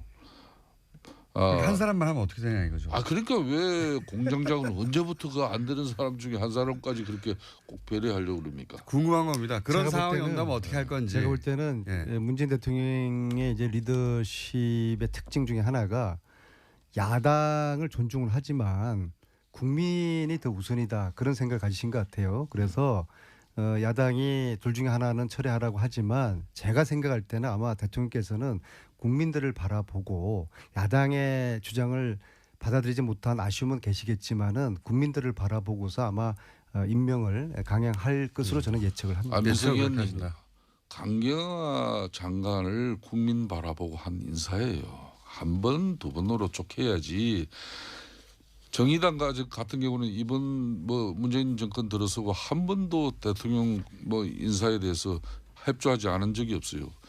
100% 협조했죠. 그런 정의당조차도 이번 인사에는 반대 목소리를 분명히 내고 있는데 만일 이번에도 그걸 강행한다면은 문재인 대통령 국정 운영에 여러 가지 부담이 될 겁니다. 저는 왜 그런가 하면은 문재인 대통령이 역대 유례 없는 지금 현재 지지율 고공 행진을 이어가는 데는 딱 두 가지 요인이에요. 첫째 하나는 이전 대통령에게 볼 수 없었던 소통 행보입니다. 또 하나는 건의를 내려놓은 그런 소탈한 모습이에요. 그런데 이번 G20 애교도 북핵 문제와 관련해서 상당히 국제사회 공조를 강화하는 그런 여러 가지 애교 성과를 내고 또 미국 순방도 상당히 순조롭게 해냈지 않습니까? 우리 안민석 의원께서는 본인이 순방을 같이 했기 때문에 문재인 대통령이 미국 순방이 성공적으로 이루어졌다고 아주 평가를 대단하게 하시는 분입니다. 뭐 그렇지만 그걸 저는 굳이 부정하지는 않아요. 그렇듯이 이번에 이 장관 임명 부분은 빨리 판단하시고 추경으로 넘어가야 됩니다. 이 추경을 만일 야권이 협조를 못 해가지고 이 추경도 이제 7월달 안 하면은요. 8월 휴가 여름 시즌 지나고 9월 정기국회 들어가면 내년도 예산으로 가야지 이 추경은 의미 없는 거예요. 장관 인사 마음에 안 든다고 추경 심사 거부하면 되겠습니까? 예산 심사는 예산 심사대로 진행하고 이 논의는 논의대로 또 해야죠. 이렇게 조심조심 말씀하시는 게 예. 오늘 안민석 의원이 평상시 다르지 않아요. 딱 소리를 지르셔야 되는데 저거는 순실이당이 그런 자격이 있어. 보통 이렇게 나오시는 분인데 본인이 야당하는 민주당 시절 같으면은 예. 그때 새누리당이 이런 뭐 대통령이 인사했다 그러면 아마 이 마이크 침 몇 번 닦아야 될 겁니다. 제가 그랬습니까? 그랬죠. 그게 불과 몇 개월 전의 모습이었어요. 잘 기억이 안 나는데요. 네, 그렇습니까? 아니 불과 저기 뭡니까 전용기를 타기 전까지만 해도 계속 그러셨고요. 전용기 탄 이후로 바뀌셨는데 예, 무슨 일이 전용기 안에서 있었는지 모르겠네요. 예. 그 문현왕후 의보를 이렇게 기한시키는 그 경험 문현왕후가 아니라 문정왕후. 예, 아까 그런 거 몇 개 있었어요. 간세청, 관세청이거든요. 간세청 그다음 임명인데 임맹한다고 하시는가. 예, 특별한 단어들이 등장하기도 하는데. 전용기의 그 기내식을 공개하라는 문자도 많이 오고 있네요. 네, 특별합니까 혹시 식사가? 기내 이런 순간을 대비해서 제가 사진을 몇 가트 찍어 왔어요. 또 기내에서 좀 15시간 잠 못 자고 푸시시한 우리 강경화 장관의 그 모습도 제가 찍어뒀고요. 몰래 찍으신 건 아니죠? 그럼 부시의 모습. 그 국가보안 아닙니까? 그거 찍은 건 아마 강경화 장관님 모르실 겁니다. 제가 바로 되죠. 앞자리에 계셨거든요. 그래서 제가 몰래 딱 하나 찍어놨는데요. 네, 우리 혼자 오십시오. 국민들이 원하시면 저희들은 국민들이 원하면 원하는 대로 오픈하라면 공개하라면 공개하고 장관님의 그렇게 하겠습니다. 준비되지 않는 모습을 막 공개하시면 안 되죠. 특히나 여성 장관님의. 그러다가는 제가 보기에는 안민석 의원님이 전용기를 다시는 못하실 수도 있고요. 제가 댓글을 나중에 한번 보고서 그 기대 부응하는 행위를 취하겠습니다. 사진 공개는 자제하시는 게 제가 미리 말씀드리지만 그러면 사진 공개는 안 하고 아마 음식들이 궁금할 거예요. 좀 다릅니까? 네. 뭘 드셨길래 이렇게 확 달라지셨는지 궁금해하는 사람들이 많아서. 나중에 페북을 기대하십시오. 자유한국당은 그런데 유석춘 교수님이 임명되면서도 또 자유한국당 뭐 인사 문제에 지적하셨는데 자유한국당 내부도 만만치는 않습니다. 지금 홍준표 대표와 정우택 원내대표 갈등이 있죠. 이분이요. 예. 뉴라이트계 대표적인 그 전에 인사이지 않습니까? 그 전에 이거부터 홍준표 대표하고 정우택 원내대표는 왜 이렇게 아직까지 뭐 그걸 갈등이라고까지 보기는 좀 그렇습니다. 갈등 있지 않습니까? 대한민국 헌정사의 여당이고 야당이고 당 대표와 원내 대표 간에 상당히 원만하고 매끄러운 이렇게 관계는 쉽지 않아요. 더군다나 되자마자 그렇지 뭐 되자마자 그렇게 따진다면은 지금 정우택 원내대표가 그렇게 뭐 아직까지 아주 우리 정우택 원내대표도 성깔 있는 분인데 뭐 본격적인 그런 입장까지는 아닌 것 같아요. 그래요. 이 정도면 덜 싸운 겁니까? 뭐 서로 영역은 잘 유지하자는 정도지 아직까지 본격적으로 싸우는 모습은 아닙니다. 언론이 보도되는 거 그 전혀 아니에요. 그 정도는 그러니까 아니다. 국회 원내 교섭의 사령탑으로서 원내 대표의 역할은 본인이 충실하겠다는 것이고 또 홍준표 당 대표는 뭐 당 대표로서 또 역할 존중하는 것이고. 그렇게 마사지는 해주시는 것 같은데. 영어 썼어요 마사지. 예, 마사지. 잘 안 되는 것 같기는 하고요. 유석준 교수님은 어떻게 생각하십니까? 이 핵심이라는 것도 결국은 국민 지지 회복이라는 결실을 맺어야 의미가 있는 것입니다. 이제 바꿀 거 다 바꾸고 개혁하겠다고 아무리 우리가 발버둥 쳐봤자 국민들께서 알아주지 않으면 무슨 소용이 있겠습니까? 대통령이 탄핵되고 또 그 입장을 옹호했던 자유한국당이 지난 대선에서 심판을 벌써 받았는데 같은 입장을 고수하다 못해 오히려 더 우클릭하는 행보를 보인다면은 국민의 지지를 회복하기 저는 힘들다는 것은 너무나 당연하다고 생각합니다. 뭐 제가 마무리를 한다면은 지난 대선에서 취했던 거구 스탠스 좀 지층을 뭐 급작스럽게 좀 더 끌어모으기 위한 그런 뭐 노력은 상당히 강했습니다만은 그런 노력들이 되려 예연 확장에는 실패한 그런 성적표를 받아들였던 그런 가오가 우리가 있습니다. 그런 가오가 결코 되풀이돼서는 안 된다는 그런. 유승춘 교수의 혁신위원장으로서의 발언이 극우적이라고 보시는 겁니까? 다만 당의 혁신위원회가 아직까지 공식적으로 구성되지는 않았고 유석춘 위원장이 일과 또 결과로 이걸 보여드리겠다고 이렇게 천명한 만큼 저도 좀 더 지켜보고 뭐 입장을 가지고자 합니다. 김생태 의원님이 좀 애들로 표현하셨는데요. 유석춘 교수는 뉴라이트계의 대표적인 인사이고요. 탄핵 정국에서 태극기 시위대를 의병이라고 취했거든요. 의병. 예. 제가 볼 때는 또 다른 홍준표고요. 단지 이분이 통계를 잘하는 교수예요. 그래서 홍 대표보다는 논리적일 겁니다. 그럼에도 불구하고 합리적 보수와는 역행하는 혁신위원장이고요. 과연 유석춘으로 보수 혁신이 가능하겠느냐. 거기에 대한 좀 의문점이 있습니다. 어제 유석춘 발언은 사실상 탄핵 불복, 대선 불복이지 않습니까? 탄핵이 정치 보복이라고. 네, 이건 완전히 거의 위험한 발언이죠. 이 국민의 요구로 국회가 합법적인 절차와 헌법재판소의 법리적 판단으로 결정된 탄핵에 대해서 불복을 하는 이 혁신위원장의 발언. 그래서 결국에는 극우 보수 혁신위원장으로는 보수 재건 아마 어려울 것 같고요. 결국엔 박근혜 박정희 시대로 회귀하자는 것이고, 제가 우려스러운 것은 이런 혁신위원장이 들어와서 최순실 재산 몰수하자는 특별법, 이거 참 어렵겠다, 그런 우려가 듭니다. 당내에서도 지금 김성태 의원님처럼 실질적으로 우려하는 지금 말씀을 하셨고, 그런 분들이 많습니까? 네. 의원님? 김성태 의원님처럼 이 지금 혁신위원장으로 혁신이 되는 게 아니라 거꾸로 극으로 지탄받게 돼서 더 입지가 줄어든다, 당이. 이렇게 생각하시는 분들이 당내에 있어요? 제 스스로 생각하기에 자유한국당은 대선에서 이렇게 아쉽게 밀려난 정당이 아니라 국민 신뢰가 이렇게 땅에 곤두박질을 친, 한마디로 미운 털 제대로 박힌 지금 야당이 되었어요. 우리가 거기에 걸맞는 지금 고민을 하고 있는가, 또 그런 진정성을 담은 혁신에 대한 의지가 있는가, 이런 걸 이제 고민하고 우리 혁신위원회가 구성되고 거기에서 또 좋은 결과물이 도래돼서 정말 성역 없이 어느 누구도 예외 없이 이 뼈를 깎는 고통을 다 같이 받아들여야 되는데 그럴 수 있는 혁신위를 기대하는 마음만 지금 간절하죠. 알겠습니다. 그러면 이제 자유한국당 아직 혁신위원은 구성이 안 된 거군요. 핵심위원만. 혁신위원장만 지금 살상 내정된 거죠. 아니, 윤석열 의원님의 말씀에 따르면 핵심위원만 위원회만 구성이 됐기 때문에 오늘 유난히 이 발음이 귀에 꽂혀가지고요. 간세청, 임맹, 핵심위원회. 김원중 공장. 적절한 지적이에요. 저 세게 들으세요. 김원중 공장장은 뭐 항상 저를 적당하게 이렇게 늘.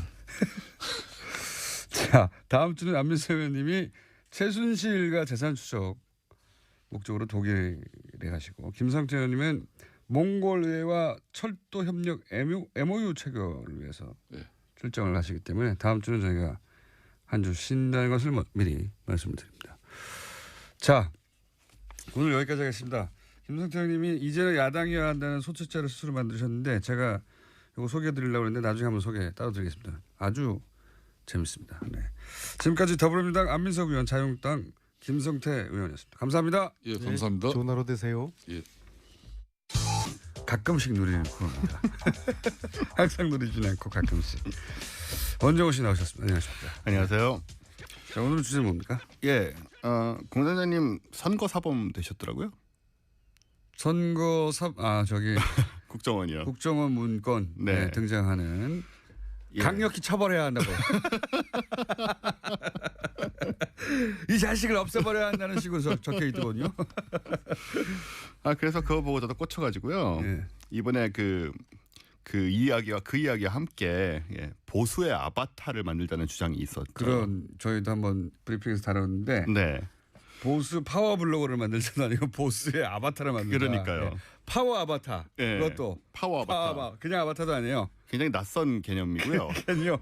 파워 있는 어떤 주체를 만들어서 협력을 얻자가 아니라 아바타를 네. 파워 있게 만들어줘서 우리 말을 잘 듣는 그런 파워 아바타를 만들자. 예, 그래서 이제 완전 새로운 컨셉이죠. 네, 그래서 이게 과연 의미 있는 과학적으로 맞는 개념이며 접근인지 제가 좀 알아보려고 합니다. 네, 그래요? 네, 일단 내용은 SNS 주 이용 계층인 20, 40대 네티즌 간의 인기 교감도가 높은 건전 성향 네. 유명인을 보수 목소리를 대변하는 아까 말씀 여기서 건전은 이제 애국이란 단어처럼 네. 특별한 용어로 쓰이죠. 거기서는. 그렇죠. 여기서 건전이라 하면 좌파적 성향이 전혀 없고. 그렇습니다. 네. 그리고 예를 들어서 건국의 아버지는 이승만 대통령이고부터 네. 시작해서 국정교과서는 반드시 만들어져야 하고 네. 뭐 이런 등등의 일련의 주장을 자연스럽게 받아들이는 분들을 건전하다고. 그렇습니다. 우리의 뭐 사회적 상식 이런 거하고는 전혀 관련 없는 건전이죠. 그래서 이 과학 개념이 뭐냐. 네. 일단 아바타의 원래 개념을 좀 한번 찾아봤어요. 네. 그랬더니 이게 원래 고대 인도어입니다.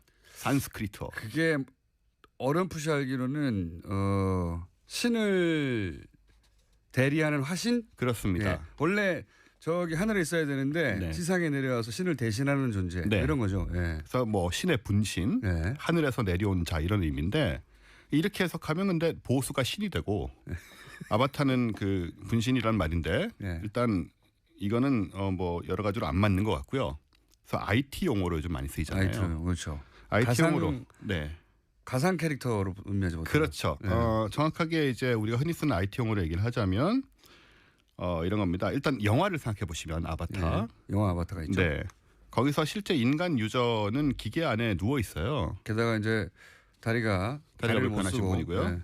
그분의 뇌파가 이제 거대한 나비족의 몸체하고 싱크가 돼서 그렇죠. 이제 나비족의 삶을 살아가게 되잖아요. 네. 이 컴퓨터 용어로 하자면 이 인간 조종자가 마스터가 되고요. 네. 나비족의 육체가 된 사람은 슬레이브인 상태입니다. 슬레이브. 예. 네. 이건 영화 모습인데 실제로 우리 주변의 온라인상에서 비슷하게 활용이 되고 있고요. 네. 주로 그 MMORPG라고 하죠. 예, 예. RPG 계통의 온라인 게임에서 내 캐릭터는 내 아바타, 그렇죠. 내 대신에 내 의지를 게임에서 수행을 하고 그래서 나 대신에 적군을 물리치고 그렇습니다. 혹은 뭐 영웅이 되어서 네. 누군가를 구출하고 뭐 그런 거죠. 그리고 일부 포털 사이트에서는 이제 유저를 표현하는 사람 형태 아이콘을 예. 또 아바타라고 부르기도 하고요. 네. 돈 내서 옷 사입히고 치장하고 맞습니다. 막 이렇게 있습니다. 즉 이 현대적 의미에서 보자면 아바타는 말이 좋아서 아바타지 사실은 껍데기, 꼭두각시인 거죠. 꼭두각시, 정신적인 노예 예. 같은 의미로 해석이 가능합니다. 그리고 껍데기, 꼭두각시 노예에게는 반드시 이를 지배하고 조종하는 사람 마스터가 있어야 되는 그렇죠. 것이죠. 컨트롤 타워가 있어야 되는 네. 거죠. 예. 그럼 이런 전제하에 보수의 아바타란 무슨 뜻이냐? 예. 일단 개념은 아바타의 주인이 될 수가 없잖아요. 보수라는. 네. 그래서 보수적 개념을 운용하는 사람들이 아바타의 주인이 따로 되죠. 있다는 거죠. 예. 그렇습니다. 이게 국정원의 작업이라는 점에서 볼 때 그 문제의 문거리 나오던 당시의 권력층이겠죠. 예. 예. 그래서 이 파워 아바타라는 사람들은 자신의 무슨 지성과 감성이 아니고 아까 말씀하신 대로 권력자인 마스터의 뜻과 지시를 충실히 수행하는 존재로 발굴 육성된 그렇죠. 꼭두각시로. 사람들이다. 예. 네. 그럼 우리가 거기까지는 저희가 한번 짚었어요. 아 그렇군요. 네.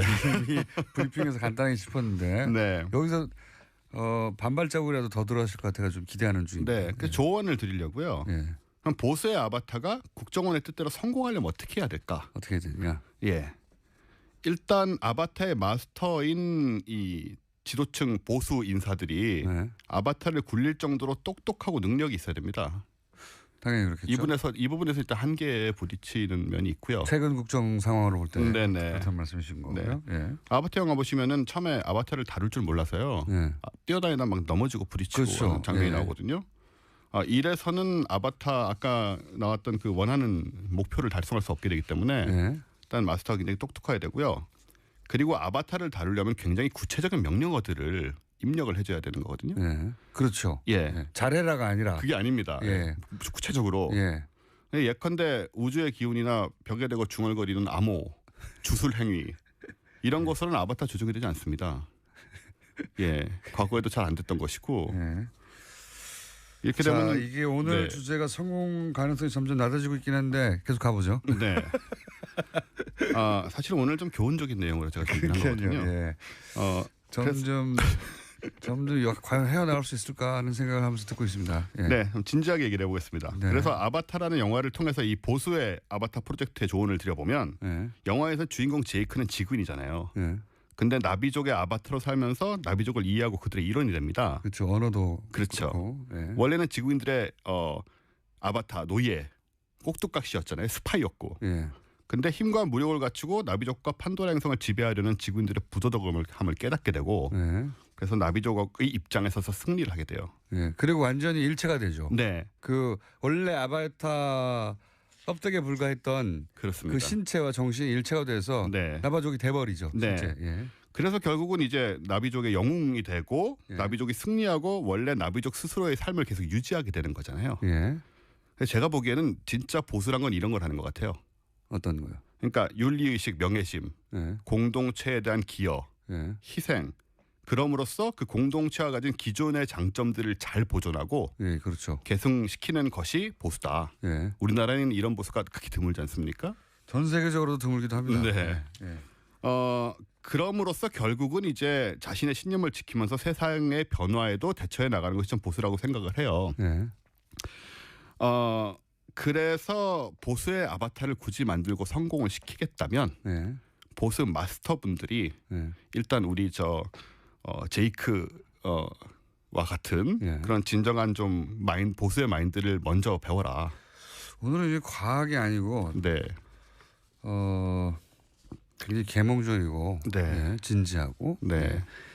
그 거의 이 오늘 주제의 성공 가능성은 약 3% 이내로 지금 점점 예, 어제 제가 잠을 못 자고 그래서 그 문자도 이 원종호 씨를 누가 좀 구해주세요 이런 문자가 많이 오고 있고요. 네, 저도 어쩌다 한번 좀 이런 얘기를 하고 싶었어요.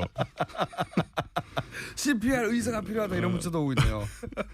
그 매주 코미디 하는 거 정말 엄청난 스트레스거든요. 이것도 제가 보기에는 쉽지는 않습니다. 네. 이렇게 한순간도 웃음의 포인트를 주지 않는 건 쉽지 않거든요. 보통 웬만하면 제가 찾아내서 웃기게 만드는데 야 쉽지 않는 일을 해내셨네요 오늘. 제가 완전히 실패한 건가요? 아니 아바타에 대한 과학적인 접근으로 실제 아바타가 이렇게 만들어지고 있다든가 이런 것도 중간중간에 껴넣을 수도 있었을 것 같은데. 그런 얘기요? 예. 네, 지금 할까요? 자, 신진철 씨가 이런 문자를 보냈습니다. 망했어요. 빨리 누가 좀 구해주세요. 저기 죄송한데 그 위에 있는 거 안 읽어주세요? 원종호 씨 실물을 봤는데 파마하고 수염을 기르시면 공장장 아바타도 가능할 것 같습니다. 이런 문자도 오고 있고. 그만큼 이 방송을 안 듣고 딴 생각들을 지금 하고 있다는 겁니다. 문자를 보내시는 분들이 무슨 얘기인가 아바타 같은 소리네 이렇게. 교훈도 제대로 전해주셔야지 교훈이 감동적으로 전해지지 않는 상황이 되고 있다. 교훈도 없어요. 어떡하죠? 방송 사고인데요 이건? 할 수 없죠. 자, 그럼 이걸로 아바타로 결국 이제 마무리를 해보자면 애초에 아바타를 만들겠다는 전략 자체가 저는 굉장히 국정적이라고 봅니다. 그렇죠. 예. 네. 그러니까 누군가의 정신을 지배하고 자신이 원하는 대로 움직일 수 있고 뭐 국민 심리 전단이 하는 일이 그거잖아요. 네. 원래 전쟁 때 상대방들의 어떤 심지어 안정을 흔들고 그래서 자기들이 원하는 전투력을 떨어뜨리고 그러기 위해서 만들어진 게 심리 전단인 네. 셈인데 그런 문장도 등장하잖아요. 뭐 마음을 장악해서 움직여야 되고라는 식의 그 국정원의 마인드 세트는 그런 것 같아요. 기본적으로 사람들을 자신들이 원하는 방향으로 여론이든 혹은 뭐 환경을 만들어서 끌고 갈 수 있다. 저도 그래서 이 표현을 보면서 이 표현 자체가 사실 뭐 그런 윤리적인 문제도 있지만 기술적으로 잘못된 표현이라 제대로 쓰려고 했다면 차라리 아이콘이라는 표현을 써서 보수의 아이콘을 만들겠다. 이러면 이제 그렇죠. 그 사람의 능력이고 그 사람의 빛이잖아요. 그리고 아바타라는 건 그 양반이 뭐라고 생각하든 상관없이 그렇죠. 우리 지시대로 하는 사람을 우리는 만들어낼 수 있다고 생각하는 거잖아요. 그러니까 이 마인드 세트가 국정원에는 강하게 있는 것 같아요. 네. 우리가 원하는 대로 누군가를 움직일 수 있다. 조작할 수 있다. 네. 혹은 뭐 그 당근과 채찍으로 그렇게 흘러가게 만들 수 있다는 네. 그 사고방식이 굉장히 국정원의 기본적인 마인드 세트고 네, 그런 얘기를 실제 제가 사람이 그럴 수도 있을지도 몰라요. 많이 그렇게 되는 것 같습니다. 그러니까 돈 주고. 예. 또 본인도 모르게 그냥 옆에서 추켜 세워주고 이렇게 하다 보면 거기에 끌려가는 경우가 굉장히 많잖아요. 그래서 아마 그런 걸 많이 보지 않았을까. 우리가 원하는 대로 원하는 말을 하는 사람들을 네. 굉장히 많이 봐오면서 그렇게 믿게 된 게 아닐까. 뭐 그런 게 반영된 문구라고 생각하고요. 네. 어렵게 마무리를 함께 했습니다. 예. 원종호 씨였습니다. 네. 내일 뵙겠습니다. 안녕. 대선 댓글 사건, 서울시 공무원 간첩 증거 조작 사건, 남북 정상회담 회의록 공개, 세월호 참사 개입 의혹, 최동욱 전 검찰총장 찍어내기 등이 있습니다. 의혹 등이 있습니다. 알겠습니다. 여러 가지 사건들 의혹이 많이 있고 여기 이 보고서 또 당시 이명박 전 대통령의 보고도 됐다는 진술도 나왔죠. 네. 네, 세계일보가 보도했는데요. 검찰은 2012년 8월 달에 해당 청와대 행정관의 진술을 확보했다라고 합니다. 자, 생각해보면 국정원 댓글 수사하던 팀이 있었죠. 지금 뭐 팀장으로 한 저기 뭡니까? 네, 서울중앙지검장으로 서울지검장이랑 윤석열 팀장. 그리고 당시 최동욱 검찰총장 이 사건 수사하다가 이제 공중분해됐죠. 예. 근데 이 댓글을 수사하던 수사팀은 정작 이런 문건이 검찰 내에 존재했음에도 불구하고 몰랐어요. 이 사람들에게 검찰이 당연히 제공했을 것 같은데 검찰 내부에 아니라 이 팀이 정말로 고립된 채 움직였다는 거죠. 예. 네, 700건이나 이상이 있었다고 하는데 문건이 전혀 몰랐다라고 합니다. 검찰이 이 문서를 이미 갖고 있었다는 겁니다. 그 당시에도. 그런데 관련 사건을 수사하는 수사팀에도 제공해 주지 않았다는 거죠. 예. 그래서 그 팀은 이제 공중분해가 됐고. 다음 뉴스는요? 네, 이러한 사실이 알려지자 이명박 전 대통령 쪽에서는 다 끝난 일인데 끄집어내는 의도가 뭐냐라는 발언을 하고 있다고 합니다. 그렇게 얘기해야 되겠죠. 예. 다 끝났는지 아닌지는 이제 두고 보면 알겠고요. 예. 다 끝나지 않은 것 같아요. 이제 시작인 것 같습니다. 예. 다시. 뉴스 공장에 할 일이 많아질 것 같다는 불길한 예감이. 자, 다음 뉴스는요? 네, 어제 감사원은 면세점 사업자 선정 과정에 비리가 있었다라고 발표했습니다. 지난 2015년 7월 관세청 관련된 내용인데요. 심사 과정에서 점수를 조작해서 롯데를 일불로 뺐다라는 겁니다. 네. 최순실의 향기가 예. 그러니까 이제 방식을 되돌아가 보면 롯데가 말을 잘 안 듣던 시점 아닙니까? 뭘 내라고 하는데 돈을 안 내고 건물 지어줄게라고 대응한다든가. 네, K스포츠 재단과 관련해서 스포츠센터 하남의 땅 부지 마련하고 돈 내라고 했었는데요. 그 당시에 돈을 내지 않고 오히려 건물을 지어주겠다라 역제안을 한 바가 있습니다. 네. 이게 물론 뭐 롯데가 자격이 안 돼서 탈락했을 수도 있습니다.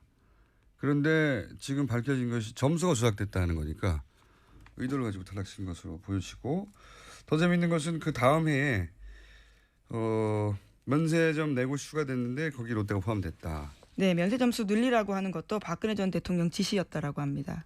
이게 왜 말이 안 되냐면 면세점은 2년에 한 번씩 추가하는데 이렇게 롯데가 2015년에 빠지고 나서 2016년에 1년 만에 다시 대통령이 넣어라 해서 넣었던 사안. 이때는 이제 롯데가 말을 잘 들었나 보죠. 라고 의심할 만한 정황이 구체적으로 나온 거고요. 시간이 민의를 해야 되기 때문에 제목 정도를 간단하게 짚고 넘어가죠. 네, 박근혜 전 대통령이 어제도 자신의 재판에 나타나지 않았습니다. 이틀째 안 나온 건데요. 유영하 변호사는 인대 쪽에 이상이 있다라고 주장했습니다. 그러자 검찰에서는 구치소에서 확인해 본 결과 네 번째 발가락을 구치소 문지방에 부딪혔다. 다른 이상은 없다라고 이야기했는데요. 재판부는 진단서 제출을 요구했습니다. 네 번째 발가락을 굉장히 구체적이네. 구치소에서 네 번째 발가락을 부딪히셨다고. 예. 아프실 예정인 것을 제가 이렇게 소화하고 있다고 말씀드렸는데 참 그리고 면세점을 그렇게 심사하는 것은 관세청이 하는 것이고 저희가 한 달 전쯤에 관세청장 인사 개입 문제 얘기했었고 충성사행 얘기했었잖아요. 네, 최순실 인사였다라는 거죠. 왜 천호목. 이렇게 관세청장에 관심이 많았을까? 연결되는 뉴스였습니다. 자, 박근혜 대통령께서는 아프실 계획이 이제 실행에 옮겨진 상태고요. 제목 하나 정도 읽고 오늘 끝내야 될 것 같습니다. 네, 어제 정의당에서 초선의 이정미 의원이 당대표로 선출됐습니다. 알겠습니다. 신민남 대표는 저희가 조만간 모시기로 하고요. 여기까지 해야 되겠습니다. 시사인의 김은지였습니다. 감사합니다. 계속해서 민입니다. 이준석 전 최고위원이 영장 발부가 됐는데 요 사안 좀 짚어보겠습니다. 이정철 전 부산판사 전화 연결됐습니다. 안녕하십니까? 네, 안녕하십니까? 영장 전담 해설 판사님. 이번에 발부된 이유를 간략하게 정리해 주시면요. 일단 영장이 발부될 때는 이 법원에서 특별한 이유를 기재하거나 밝히진 않아요. 그래서 정확하게는 알 수는 없습니다. 그렇군요. 검찰에서 주장하는 걸 그대로 받아들이기 때문에 오히려 발부됐을 때는 설명이 없군요. 예. 예, 그렇죠. 그래서 보도에서도 보시겠지만 뭐 범죄 사실 소명이 있고 도주와 증거인멸의 우려가 있어서 발부했다 이렇게만 나오거든요. 예. 이거는 이제 법을 그대로 옮겨놓은 거라서 큰 의미는 없고요. 예. 오히려 보면은 영장이 기각된 그 이유미 씨 남동생 사건 이유를 보면 좀 추측 가능해 볼 수 있지 않을까 싶은데요. 예, 조금 전에 이제 김은지 기자님께서 전해주셨지만 가담 경위 및 정도, 수사 과정에서의 태도 등에 비춰보면 증거인멸이나 도말 염려가 보기 부족하다 이렇게 지금 이유가 기재되어 있다고 합니다. 예. 이제 역으로 보면 가담 경위와 정도가 중하다는 거죠. 그래서 그걸 보면 이제 이준서 씨가 이제 최고위원이라는 지위도 있었고, 그다음에 무엇보다 최근 개고기 논쟁이 다시 한창입니다. 개인적으로 개를 키우게 된 이후 더 이상 개고기를 먹지 않게 된 사람 중 하나로 개고기 반대론 진영의 비위생적 축산 환경, 비윤리적 도축 과정에 대한 지적 크게 공감합니다. 그런데 개고기를 육류로 소비하지 않는 사회가 되기를 바라는 사람 중 하나임에도 여전히 동의가 되지 않는 주장들도 있습니다. 예를 들어서 해외에서 야만적이라 비난한다. 개는 특별해서 애초부터 식용이 아니다. 그런가요? 식문화는 그 지역 자연과 환경 하에서 사람이 적응해가면서 오랜 세월 자연스럽게 만들어진 거죠. 더 우월할 것도 더 부끄러울 것도 없는 거 아닙니까? 개는 특별한 동물이 안 된다는 주장은 가만히 따지고 보면 대단히 이기적인 인간 중심의 사고죠. 돼지한테는 물어봤나요? 니네 개보다 덜 귀여운데 인간을 위해서 죽어주는데 불만이 없냐고. 어떤 동물도 인간을 위해 먹히기 위해 태어난 운명 같은 건 없는 거죠. 자연 수명 이전에 인간이 먹겠다고 다른 생명을 죽이는 건 개든 아니든 그 자체로 잔인한 겁니다. 사랑하는 개가 고기가 되는 걸 지켜보기 힘들다는, 그래서 당장 중단시키겠다는 간절함은 100번 이해가 가는데 그런 자신의 사랑이 누군가를 단죄할 근거가 저절로 되는 건 아닙니다. 그래서 특정 식문화를 윤리적 단죄의 대상으로 만들어서 중단시키겠다는 시도를 볼 때마다 저 방식이 과연 옳은가, 그리고 그렇게 해서 해결이 가능하겠는가 묻게 되는 겁니다. 초복의 김어준 생각이었습니다. 네, 고시당 드십니까? 아니, 먹지 않습니다. 저는 먹었었는데 개를 기른 후에는 안 먹어요. 예. 개를 기르다 보니까 개고기 반대론 자들의 어떤 절박한 주장을 매우 이해가 됩니다. 예. 근데 이제 대체적인 그 논리 전개가 뭐 공감 가는 분들도 있겠지만 개인적으로는 저는 아쉬움이 많거든요. 예. 그래서 얘기를 해봤는데 개고기 먹는 사람들은 이제 야만인 내지는 뭐 국제적 기준에 부합하지 않는 비문명인 혹은 뭐 개를 도축하고 사고 파는 사람들을 이제 굉장히 도덕적이지 않은 개 백정, 예. 그렇게 공격하거든요. 근데 식문화가 이렇게 윤리적인 공격의 대상이 되어서 그렇게 그 식문화를 단절시킬 수 있겠는가, 그런 저의 문제의식인데 왜냐하면 내가 너보다 도덕적으로 더 우월한 포지션에 가서 계몽하고 설교하고 해가지고 어떤 문화가 단숨에 바뀌는 건 일어나지 않거든요. 예, 굉장히 종교적인 시도고.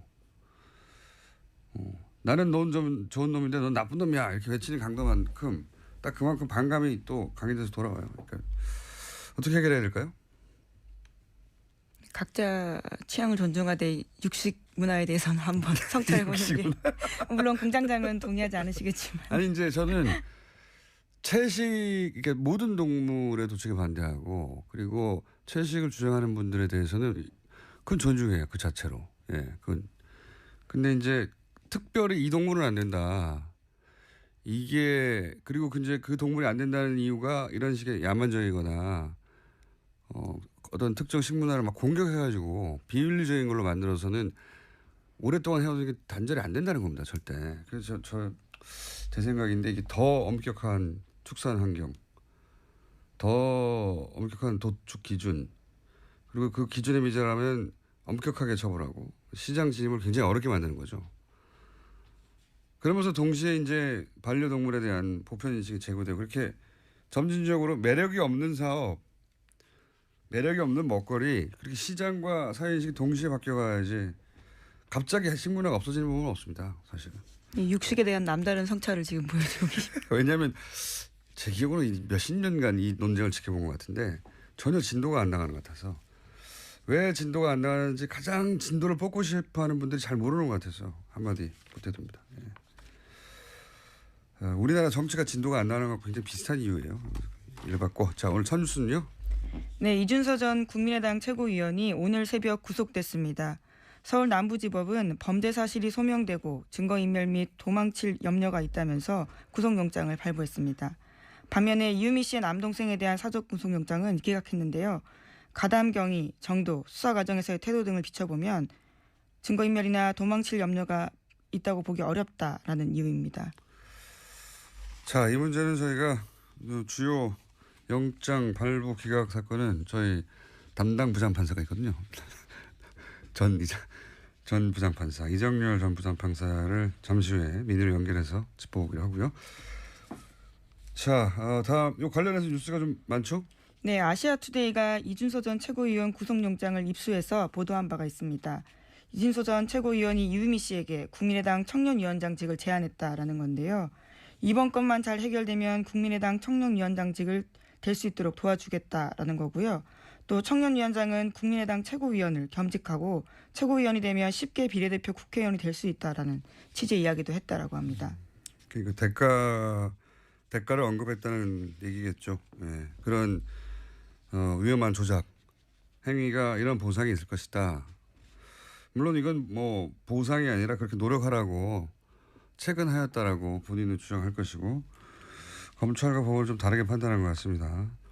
근데 더 중요한 게 이제 보니까 5월 5일에는 이것이 가짜일 수도 있다는 가능성이 분명히 인지됐어야 하고 특히 5월 6일 제보자가 존재하지 않는다는 말을 들었으면 조작 가능성에 대해서 충분히 인지했다. 그런데도 조치를 취하지 않았다. 네, 기자회견 두 차례 걸쳐서 했는데 특히 두 번째 기자회견 같은 경우에는 이미 허위 사실을 알고도 했다라고 검찰은 판단하고 있습니다. 그런 거죠. 예. 검찰은 그렇게 봤고 법원도 그게 소명됐다고 본 것 같습니다. 현재까지는 자세한 내용은 제가 판사가 아니기 때문에 판사 경험이 있는 분에게 여쭤보기로 하고 국민의당은 당혹스럽겠네요. 예. 예, 오늘 새벽에 송금주 수석 대변인이 논평 냈습니다. 구속영장을 발부한 사법부의 판단을 존중한다라면서도요. 영장 범죄 사실이 당 진상조사 결과와는 다른 점이 없다라고 주장했습니다. 이유미 씨 단독 범행이라는 사실관계를 검찰이 인정했다라는 건데요. 또 추미애 더불어민주당 대표의 수사 가이드라인 제시가 검찰에 영향 미치지 않았는지 의구심이 든다라고 주장했습니다. 다른 점이 없는 게 아니라 다른 점이 굉장히 많은 거죠. 예. 당의 조사 결과는 단독으로 조작을 했고 그 사실관계 자체는 맞습니다. 독립적으로는. 근데 그것이 이준서 최고위원의 어떤 압박, 지시 혹은 계획 하에 하부 구조로 들어가는 거죠. 이렇게 되면 종범에 가까운 구조가 되는 셈이 됩니다. 예. 그리고 알고 나서 특히나 이제 그런 조작의 가능성을 어느 정도 인지한 이후에 어떤 조치를 하였는가 하는 문제가 되니까 조작 그 자체는 혼자 했다. 그건 맞는데 분리된 독립된 변수가 아닌 거죠. 예. 네, 점점 수사가 윗선으로 올라갈 가능성이 커졌습니다. 국민의당도 이제 여기에 대해서 어제 의원총회를 열었잖아요. 예. 네, 어제 특별한 결론은 나지 않았었는데 이 자리에서 박주선 국민의당 비상대책위원장이 한 말이 눈길을 끕니다. 허위 주장으로 마치 제보를 제공하고 검찰 수사 레드라인을 설정하는 것은 제2의 이유미, 즉 추미애 제보 조작 사건이라고 이름 짓지 않을 수 없다라면서 추미애 대표를 공격한 겁니다. 박주선 위원장은 이제 계속해서 박주선 위원장뿐만 아니라 사실은 당의 관계자들이 대부분 추미애 대표가 가이드라인을 줬다라고 이제 프레임을 짜고 있고, 예. 제2의 이유미 사건, 추유미라는 건 이제 추 대표와 이유미 씨 이름을 합친 걸로 보여요, 그렇죠? 추유미 제보 조작 사건이라고. 국민의당 이 사건 프레임을 처음부터 이제 단독범인이 아니냐 이렇게 잡았단 말이죠. 예. 단독범이면 도덕적 책임은 있지만 사법적 책임이 당연히 없는 것이고, 그렇게 되면 심지어 그 단독범으로부터 자신들도 당한 일정 정도 피해자다. 이렇게 프레임을 처음부터 짰고, 프레임을 벗어나면 정치적 탄압이거나 공작 이렇게 규정했어요. 사실 그게 영리한 프레임이에요.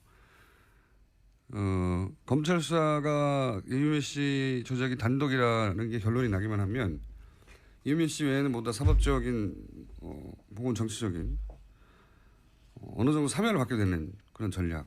근데 영리하기도 한데 동시에 그렇게밖에 짤 수 없는 이유도 있었어요. 왜냐하면 당 조직 인사가 조금이라도 관여되면 연루되면 당연히 정치적 타격도 크게 받지만 연루되는 누군가는 이제 공무 단임권, 피선거권, 선거권, 그러니까 임명직도 안 되고 선출직도 안 되고 선거도 못 하고 이 기간 최소 5년. 네, 공직선거법상 유죄 100만 원 이상 되면 그렇죠. 국회의원직 박탈당합니다. 네, 길면 10년까지 거의 정치적 사망 선거에 가까운 그런 사안이라 이 프레임 외에는 짤 수밖에 없었겠죠. 예. 근데 사실은 단독범이 아니냐보다 더 중요한 게 당이 기본적인 검증을 하지 않은 물건을 들고 국민을 상대했다는 거잖아요. 예. 이게 질문은 과연 공당으로 충분한 자격이 있었던가, 제 역할을 했던가, 이게 그 질문 대상이 되는 건데 이 질문을 스스로 해야 되는 거거든요. 근데 지금 대응은 대부분 외부에 자꾸 책임을 묻는단 말이죠. 그래서 자꾸 제가 이 대응 기조를 짠 리더십의 문제고 지도부에 책임이 있다 계속 말씀드리는 건데, 왜냐하면 그렇게 가지 않을 수도 있었어요. 네. 저는 그렇게 생각이 드는데 계속 똑같은 대응이 나오고 있습니다. 이 대응으로 이게 돌파가 되는 사건이 아닌 것 같은데. 자, 다음 뉴스는요. 네, 어제 세계일보가 보도한 국정원 문건에 대해서 전해드린 바가 있습니다. 국정원이 어제 그것이 내부 보고서가 맞다라고 인정했습니다. 또 국정원은 적폐청산 TF를 가동해서 과거 국정원의 정치 개입 의혹 사건 13가지를 조사하겠다고 밝혔습니다. 거기에는 중요한 것은 허위사실 유포로 당초에 이제 생각했던 목적이 성공하면 이 사람이 어떤 이득을 얻게 되는가. 그러니까 상당히 이제 뭐 정치적으로 내지는 뭐 어떤 권력적으로 좋은 자리, 힘이 있는 자리에 갈 수 있다는 거죠. 그런데 역으로 보면 이제 이유미 씨 남동생 같은 경우에는 성공해도 이분이 얻을 건 별로 없기 때문에 그래서 뭐 중하다고 보지 않는 것 아닌가 이렇게 해석 가능한데요. 다만 저는 개인적으로는 좀 발부된 게 의외이긴 해요. 네, 어떤 면에서 그렇습니까? 이 증거인멸 우려 부분을 보면 지금 보통은 이제 공범자들 사이에 말이 맞춰져 가지고 그래서 증거가 사라진다는 게 증거인멸 우려 부분인데 지금 공범으로 지목된 이유미 씨하고 이준서 씨하고는 진술이 다르잖아요. 그렇죠. 한쪽은 강에서 시켰다는 거고 한쪽은 단독 범행이라 그러니까 그러면은 이런 경우는 증거인멸의 우려가 별로 없는 경우거든요. 그런데도 이렇게 보면은 증거인멸의 우려가 있다고 본 건 오히려 역으로 이유미 씨와의 공범관계에 관한 사실 이것이 증거인멸의 우려가 있다고 본 게 아니라 이 국민의당 머리 부분 하고 증거인멸을 우려할 우려가 있다고 본 것이 아닌가. 그러니까 지금 검찰이 정확하게 어떻게 이제 영장 발부 사유를 기재했고 구체적으로 그건 잘 모르겠으나 네. 만약에 증거인멸의 우려를 거론했다면 그때 네. 이미 구속된 이유미 씨와가 아니라 네. 아직 구속되거나 혹은 법적 사법적 책임을 묻는 대상이 되고 있지 않는 당내에 그런 사람이 남아 있다고 판단한 거네요. 그렇죠. 밖에 나가면 이분들하고 입을 맞출 수도 있다. 그렇죠. 그래서 그 부분을 또 국민의당 쪽에서 집중적으로 부각을 시켜왔었고 추미애 대표도 머리 자르기라고 아주 적절하게 표현을 하셨지 않습니까? 그러니까 그 부분이 오히려 자승자박이 된 거 아닌가 싶은 생각이 들고 만약에 이제 증거인멸 우려가 문제가 안 됐다면, 그러니까 어차피 도주 우려나 증거인멸 우려 둘 중에 하나만 있으면 되는 거니까요. 그럼 도주 우려가 있었다는 건데 이 부분을 보자면은 도주 우려가 있다고 하려면 실형 선고될 정도의 사안이다라고 본 거라는 거거든요. 그렇군요. 이거 아주 중대하게 본 거죠, 법원에서. 그리고 수사 과정에서의 태도가 협조적이어서 동생을 구속까지 할 필요가 없다고 한 걸로 보면 네. 이게 전면적으로 부인한 것이 오히려 이제 불리하게 작용했나 봅니다. 그러니까 부인하더라도 어느 정도 합리적이면 법원에서 이제 방어권 보장을 위해서 구속할 사유가 상당성이 부족하다 이렇게 판시를 하는데 부인을 해도 뭐 좀 합리적이지 않게 한 것이 아닌가. 그래서 방어권 보장의 이익보다는 구금하는 것이 훨씬 더 공익적인 이익이 크다라고 재판부에서 판단한 것 같습니다. 그렇군요. 역시 판사님 출신이라 명쾌하게 해설을 해주시는군요. 고맙습니다.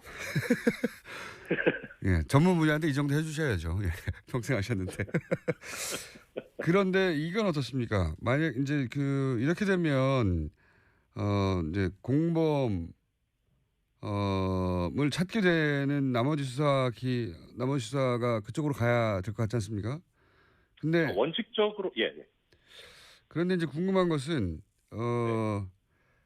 만약에 지금 이제 그 공명선거 추진위원단의 부단장이라든가 또는 네.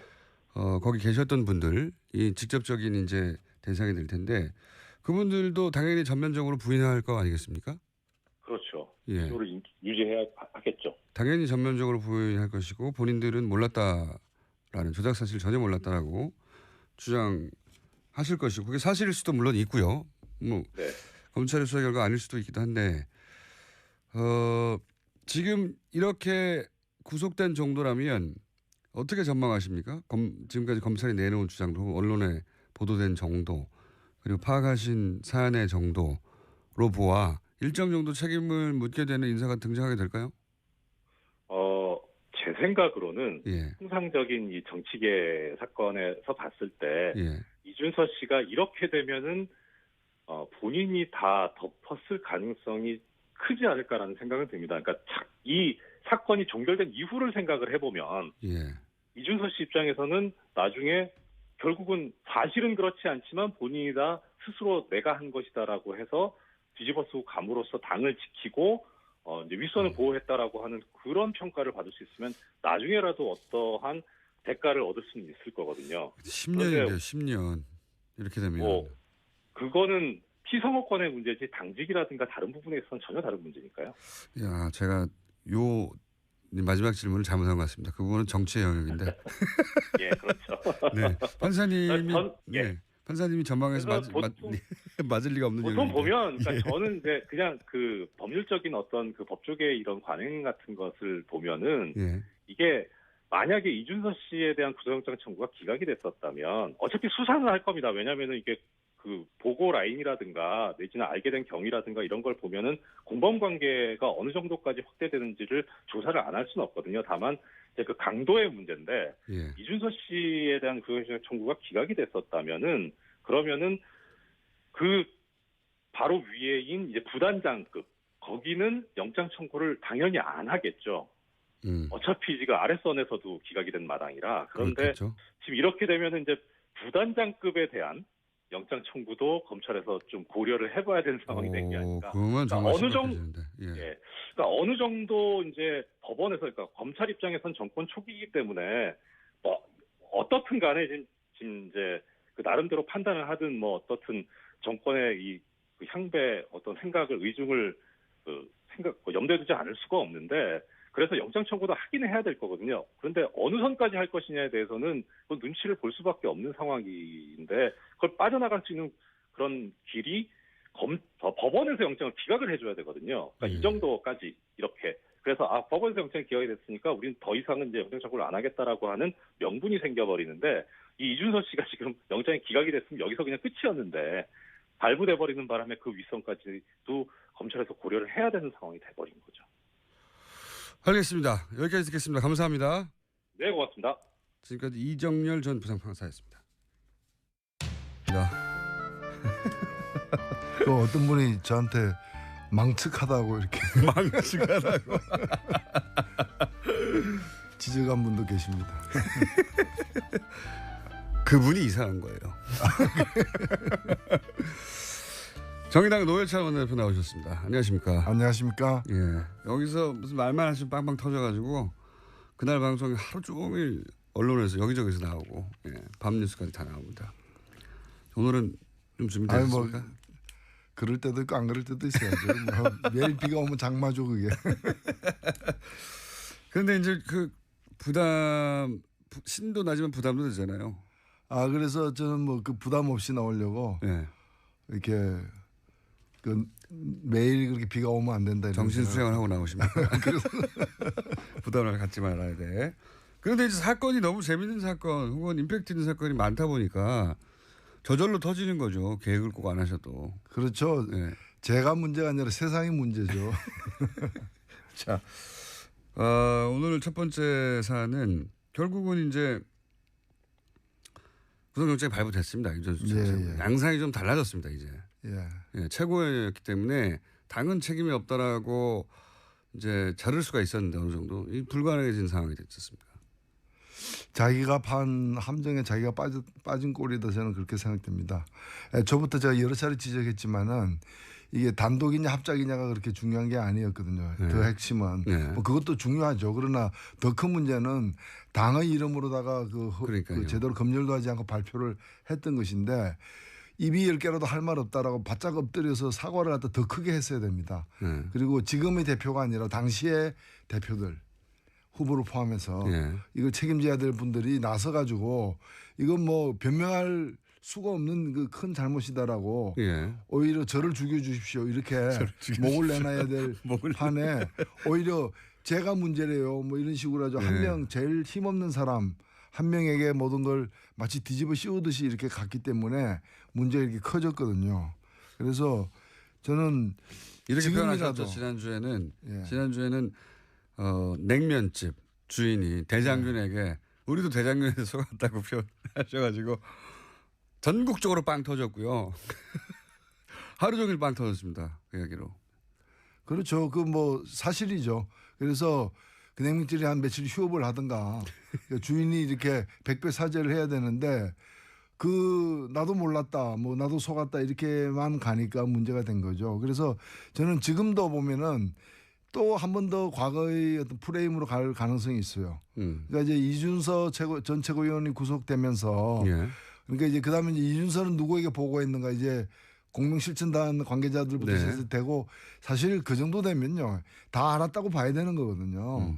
그걸 굳이 나는 몰랐다, 누구까지 알았다 또 이렇게 한 번 더 꼬리를 자르는 식으로 이제 대응을 하게 되면은 저는 이건 수습하기가 어렵다고 봅니다. 영원히 상처로 남거든요. 이미 수습하기 쉽지 않은 단계까지 갔습니다. 지금 사실. 그렇기 때문에 오히려 지금 많이 늦었지만 지금이라도 그 실제 당시의 최고 지도부들 후보를 포함한 이분들이 나서가지고 오히려 뭐 지금 이유미 씨라거나 이런 사람 잘못보다 우리가 더 잘못이 크다.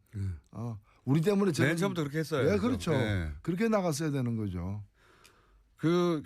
오히려 이유미 씨를 감쌀 일은 아니긴 한데 잘못이 있다 하더라도 그것은 우리가 제대로 체크하지 못한 그런 뭐 왜곡된 혹은 뭐 혹한 그런 어떤 뭐 성과를 세우고 싶은 욕심이 있었다 하더라도 우리가 충분히 걸러냈으면 모두가 다 안전해지고 이유미 씨도 안전해질 수 있었는데 당연히 제대로 작동하지 못했다.